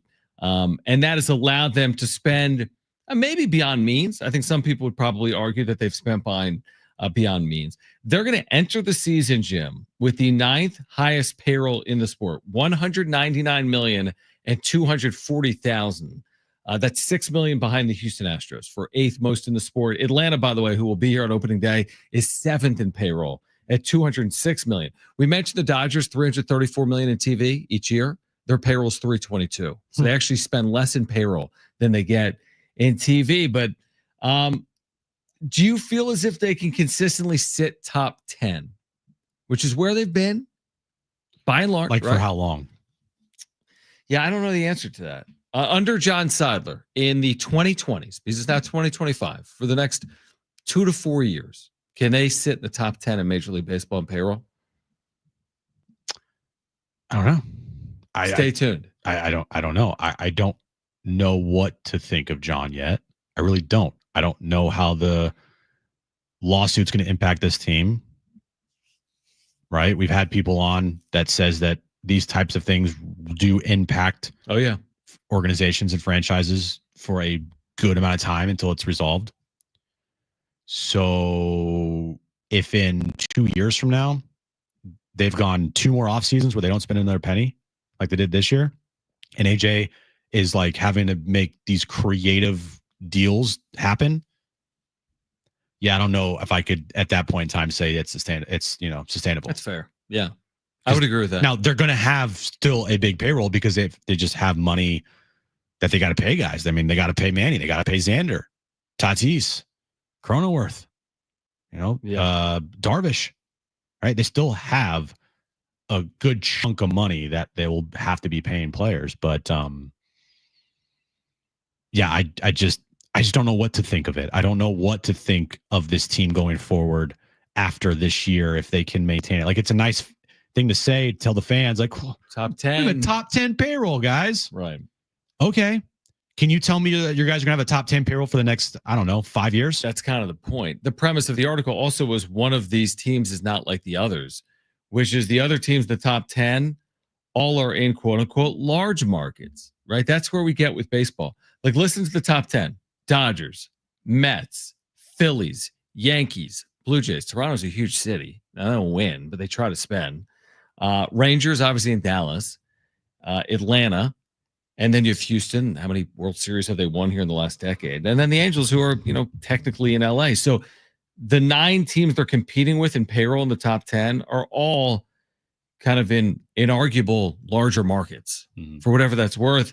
Then San Diego, yet they're the Padres sitting at 9th. And the premise being, well, Rupner says, well, the support is so good that allows us to spend at that rate. Yeah. And I will give them credit for still spending. And by still spending, I mean in keeping the players they have and not trading them away. They didn't spend much money this offseason, but they didn't trade away the players that we were all thinking that they could have traded away. Right.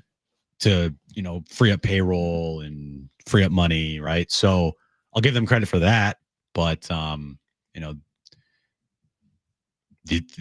John inherited all of this. Would John have done this on his own? That's a question that we don't know the answer to. Mm-hmm.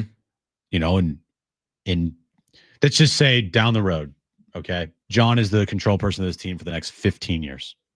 Okay. Okay. I'm listening. So 10 years from now, 12 years from now, guys like Xander and Manny and Tatis, they're all going to be off the books. They're all going to be gone. Right. Is he going to spend at a top 10 payroll then? Now, that is so far down the line. Who knows if any of us are here then, right? Right. But that's a question that I didn't have to have for Peter. That's a question that I'm definitely having for John and everybody else in the organization. Did you expect an asteroid? Well, I meant like, Yeah, I get it. Yeah. In media. Yeah. It's a very good point. One thing that was detailed in this article, Jim, is that the Padres were 6th in baseball in things like corporate sponsorship, team store sales, ticket sales, and concessions. Okay. So again, what allows them to spend top 10 is my point. Because not their TV money. We've talked about it for years on end. It's not their TV. It's not their market. But I guess my point, I've made this point year in and year out. You've heard me make this point so many times.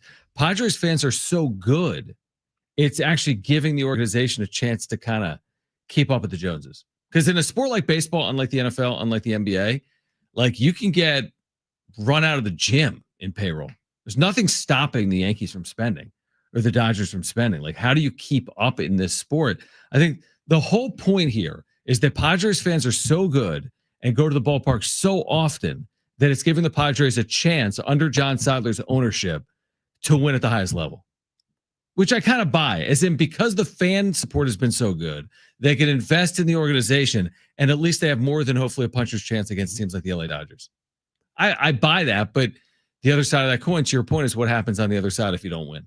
Yeah. Can they continue to invest? And oh, by the way, going into the future here, not like 15 years, but just like, I don't know, a year. Mm-hmm. And you're going to have 3 million fans at the ballpark this season. Yep. Potentially. I think they will. I think close to it or right over it, right? Next year that's going to be a year where you are going to know truly if they are going to invest in this team and reward the fans for doing the same for them. Because Michael King, Dylan Cease, Luis Ariz, all free agents. All right. Those are some big ones. Another year of Jackson Merrill without getting a contract extension. Okay. You are going to know a lot come next offseason. I just think that if they don't spend next offseason, then I don't think any of this to me means anything, because it will show they aren't really truly as committed as you want to see them. Like how they haven't talked to Michael King for a contract extension is beyond me. Dylan Cease, I understand because he's got Boris as his agent, but you can't talk to Michael King. You can't think of a way to get something done with him. I mean, it's ridiculous. So we'll know a lot next offseason. I agree with that. All right, more on the Padres, who are less than 2 days out from opening on Thursday at 1:10. Also, further reaction to our conversation with Brian Dutcher earlier today on John and Jim, on the transfer portal and more, and on the Aztecs moving forward into this offseason. Jim's back page is ahead. We're here until 6. It's John and Jim.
All right, this update is brought to you by Progressive Insurance. NFL news of the day. Russell Wilson signing a 1-year deal with the New York Giants, and wide receiver Stephon Diggs is signing with the New England Patriots. In baseball, Thursday, it's opening day. Padres and Braves down at Petco Park, 1:10 start time. Michael King on the hill for the Padres against Chris Sale for the Braves. Reminder, we will be downtown at Sidebar for our opening day broadcast starting at 11 a.m. As you're making your way down to Petco Park, come on by and say hi. Progressive makes bundling easy and affordable. Get a multi-policy discount by combining your motorcycle, RV, boat, ATV, and more. All your protection in one place. Bundle and save at progressive.com. That's progressive.com.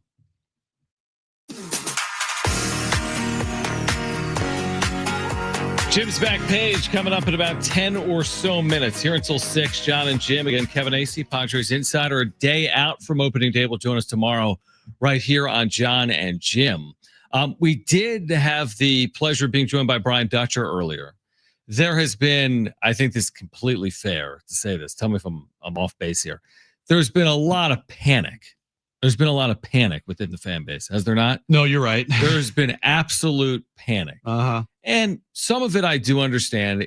We're in uncharted waters with college athletics. There is so much movement. We went from an era where there was no movement, and then when players did move, they sat out for a year, to now you can just transfer 5 different times in 5 years or whatever it is. But I thought Dutch today, and you can hear the whole conversation. Download the iHeartRadio app and put John and Jim in your presets. You can hear the whole conversation. I thought Dutch today did an amazing job of calming the masses, like an amazing job of calming the masses. I'm not even sure how he did it, but it's just the way he speaks on this. He's been through this before. He'll be through it again. And he basically said, yeah, if we could have Boyd and Guath back, of course we'd prefer to do it, but we won't.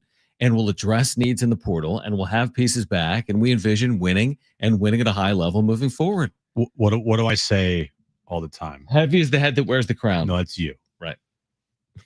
In this case, it rings true. Adapt or die. It's kind of how the world is now. Like in our business, it is a clear adapt or die business. You know, if you are not evolving with social video, like you are being left behind. And that's how it is in the NIL era. Mm-hmm. Either adapt or you're going to be out. If you don't want to do it, then leave. And Dutch obviously doesn't want to leave. He wants to do it. And guess what he's doing? He's adapting to it. And saying today, you know, like, there's no time to overreact. We're not overreacting. We feel confident about what we have. We're close to bringing in actually somebody as we speak, maybe another guy. So, you know, I understand the NIL panic, but I'm not overreacting, which means you shouldn't overreact. Yeah, I love what you said on that after our conversation with him an hour ago, which is like, you know, you kind of look to the captain of the ship when the seas get rough. Yeah, if you're looking at the captain of the Titanic, it's like we're going down, man. He's like, this is bad. There's going to be panic. You're going to freak out. What was the example you gave though in the NBA? Oh, Shaq says it all the time, and he mentions Phil Jackson and Pat Riley as the generals. And ironic that he has a commercial with the general. Good point. Yeah. With insurance for like 20 years, by the way. Yeah. Right. Yeah. But he mentions a lot how he would look to them. And if they're not panicking, I'm not panicking. Right. Like they are the people that the team and the fan base looks towards. And if Dutch is sitting here saying, this is bad, guys, I don't know what we're going to do, but we're going to try to do something, then 100% go ahead, freak out. I love the line he had, and I wish we could actually play it back, but I'm just thinking about it right now. The line he had about, I said, hey, is it time where you have to have a general manager for college basketball like Sean Lewis has for football? He's like, not if I have money. Right. He's like, he actually said, like, it's easy to be the GM of the Dodgers. I agree. Like, the Dodgers GM has way more flexibility than AJ Preller. You think the Dodgers GM is like Martin Maldonado or Elias Diaz? No. He's got way more flexibility than that. You think the Dodgers GM is like, hey, we got to let Profar walk. We don't have $8 million a year. Dodgers are like, do you guys want Blake Snell or not? or you want Blake Snell and Roki, or do you want Blake Snell and Chris Sale? Do you want Blake Snell and Roki and Tyler Glasnow and right? You know what I mean? So it's like different. And he mentioned the fact money matters. It does. But, and he talked about the fact that it isn't the end all be all. You can't put all players, paint them all with the same brush, right? So some coaches, how many coaches would be as loyal as Brian Dutcher has been to San Diego State, and specifically Steve Fisher? Dutch could have left San Diego State well before he became head coach of the Aztecs. How many chances did he have to leave? But he stayed. How many chances since he's taken this job has he had? He could have left this year, go back to Minnesota. That's the thing. I mean, so, and by the way, there's other programs that have to deal with that. They got to deal with coaching changing and administration changes and NIL issues. Is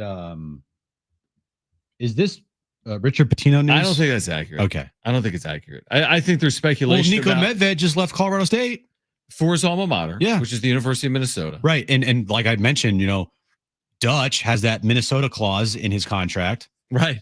So that could have happened.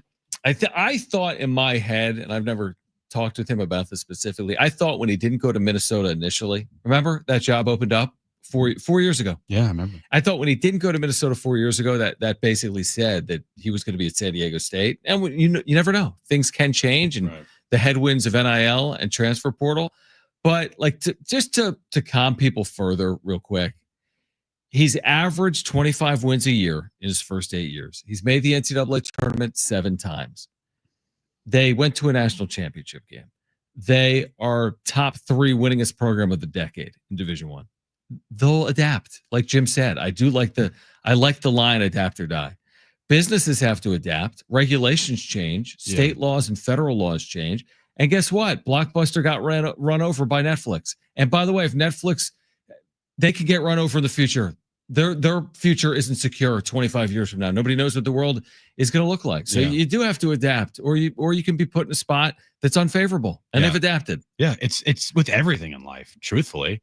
Your business, life, just whatever.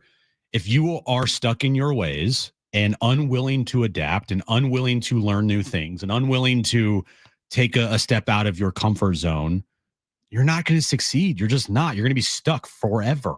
And in the NIL world, that could not be more true, as you have to adapt to the new norm.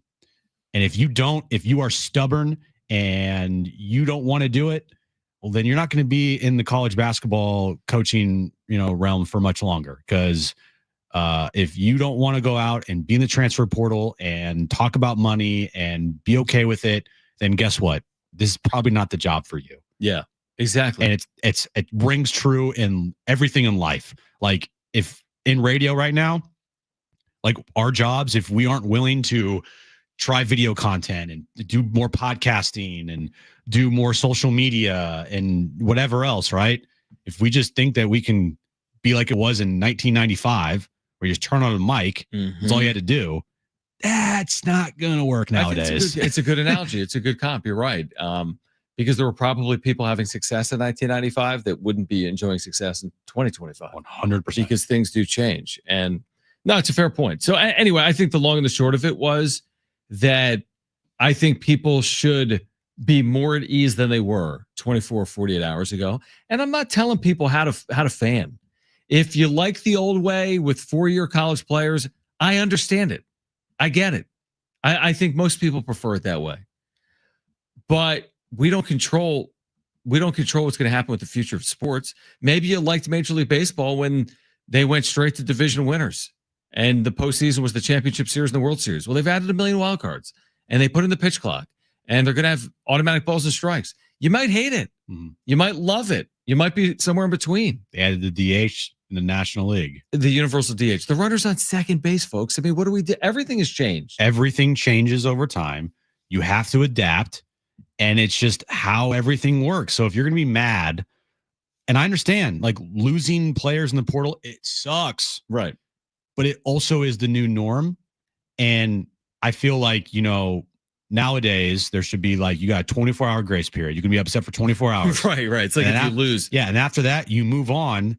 If you're a fan, I mean, as a fan, now it's like, all right, who are they going to bring in? I mean, that is exciting. I kind of love that. Yeah. That is exciting. Free agency. It is. But I also hate the fact that they lose guys as well. It's Yeah. it's a give and take type of thing. Yeah, exactly. And you just don't know. Like, we love the idea of Reese Waters and Miles Bird and Taj DeGorville and Farrell Compton and BJ Davis and Miles Heide, right? You love the idea of these players returning, but you can't guarantee yet that they're going to return until that transfer portal does close in something like 4 weeks. So again, if you missed our conversation with Brian Dutcher, you can hear it at sportssd.com or download the all-new iHeartRadio app. Search for John and Jim and put us in your presets. You can listen back to that interview right now in the iHeartRadio app by searching for John and Jim. All right, we're here for another 15 or 20 minutes. Again, Kevin Acee, our Padres insider, a day before the start of the regular season, will join us tomorrow on John and Jim. But Jim's back page is coming up next. Don't go anywhere. It's San Diego Sports 760.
All right, John and Jim, San Diego Sports 760.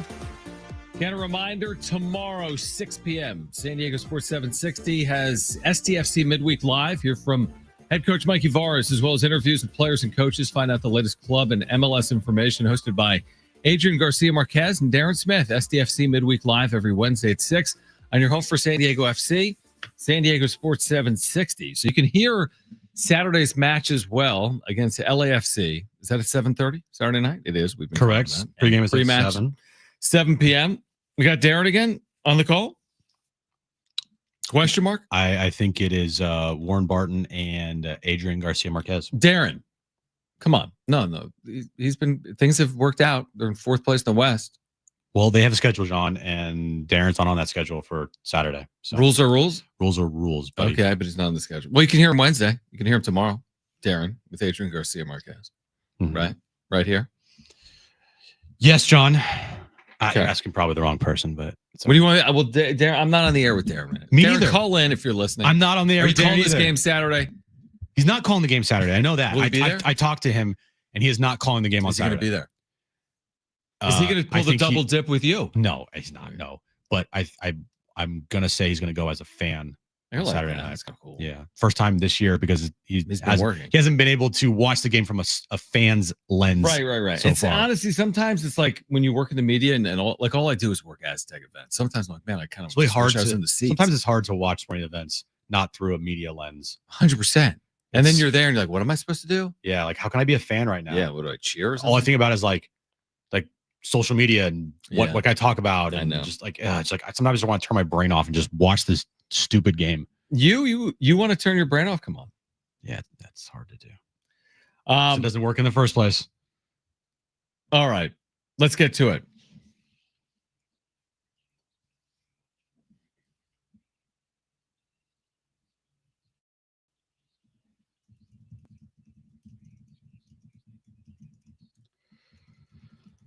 So I've mentioned this on the back page multiple times, and it's the Paul Skeens debut rookie card autographed that was up for auction. And the thing was, at one point it was like 600,000, and it was like 700,000. Well, it officially sold, John. Did you know how much it sold for? I have no idea. $1.1 million. Million? Yeah. $1.1 million for a Paul Skeens. You know what's funny about that? Debut rookie autograph card. You know what he made last year? Less than that. $700K. Yeah, ridiculous. 730 maybe. Now you might be asking, who in their right mind would pay that much money for a guy that shouldn't have even won the Rookie of the Year last year? Who is it? Well, it's not a who. It's a organization. What organization? Dick's Sporting Goods. Spent $1 million on? They spent $1.1 million on this card. To do what with it? Dick's executives said that they would be building a new collector's space at its House of Sport store at Ross Park in suburban Pittsburgh, where the card would be displayed. Huh. Interesting. Maybe a good way to get people in the store. The move by Dick's should be a wake-up call to other major brands. Collectibles just aren't about nostalgia. They're an incredibly effective demand generator tool. They create blah, blah, blah, blah, blah, blah, blah, blah, blah, blah, blah. So what do you got, Brent? That is my favorite part of the story, the blah, blah, blah. But would somebody go in there just look at a card? It's not like you won the Heisman and you get to go and like look at the Heisman. It's going, oh, look, there's a baseball card. Well, you know what I mean? But it's not like Pittsburgh. But yeah, here's the thing. know. If I do think that some people, and probably a lot of people, would want to go see this card because you're looking at a card that's worth over $1 million. Yeah, I guess. You know, if yeah, that's cool. Some card store had a PSA 10 perfect condition Charizard card that's worth $1.6 million, I'd want to go look at that. You know, like I think people are going to want to go look at this card, and it's a good thing for Dick's because it's in Pittsburgh store. Yes. You know, so like you're saying, hey, there's a lot of sports fans. I get it's the Pirates, not the Steelers, but okay, I'm curious. Let me swing by the store and check it out. I'd rather it's a card. I'd rather get my picture taken with the 1.2 million. Maybe true. Maybe true. What else you have? Sorry, hold on. Let me do here. I forgot yesterday, and I was driving past it today, and I'm like, I can't believe I forgot this. Crumble of the week. Crumble of the week. I'm such an idiot. Here are the crumble cookies of the week. We got a Biscoff cake. It's not really a cookie, but it's a part of their new items this week. All right. Love me some Biscoff. Oh, so good. Biscoff being like the cookie or the like cookie you get on the yeah, planes. Yeah. Right. Yep. Pineapple whip cookie. So it's like a sugar cookie with pineapple whip icing. Sounds good. A strawberry crumb cake cookie. Okay. The ultimate peanut butter cookie. That's probably amazing. Oh my God. It's a peanut butter cookie with like peanut butter caramel drizzle on top. Yeah, that's great. Chocolate sea salt toffee cookie. Okay. Cookies and cream brownie, which is at Crumble Cookie all month long. And then, of course, the regular milk chocolate chip cookie. So they're changing this up every week nationally? Yeah, every week. They do. They say every week they have new cookies out. A lot of times they keep some, like obviously the chocolate chip cookie they keep, but I mean, most of the time, pineapple whip, strawberry crumb cake, the Biscoff cake, those are new. They should do on April Fool's Day, like, oh, we have a broccoli cookie. Just kidding. They probably will. Everybody does tofu. That. Here's a broccoli cookie. 7,000 calories. Yeah, exactly. You're like, what is this? Yeah. Okay. Lots of places. I remember the one of your Pizza Hut did a thing where they claimed we're getting into the chicken sandwich game, only instead of like a bun for the sandwich, it was 2 pizzas. Like they didn't really get personal into pants. Right? No, it was a joke. I like that. And finally, Chick-fil-A is rolling out a new bottle dressing. Unfortunately, fans won't be able to find it at any of their restaurants, but starting this spring, the fast food chain is introducing a Parmesan Caesar dressing available in grocery stores nationwide. Grocery stores? But not at the restaurant. Not at the restaurant, no. Parmesan Caesar dressing. Is that an interesting introduction to grocery for Chick-fil-A? Well, no, they have other. Their sauces. You can get their honey mustard and zesty buffalo sauces in stores. But as far as like salad dressing goes, it's just weird because they don't.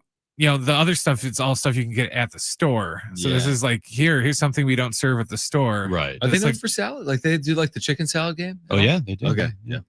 I said finally, but I got one more. Yeah, let's hear it.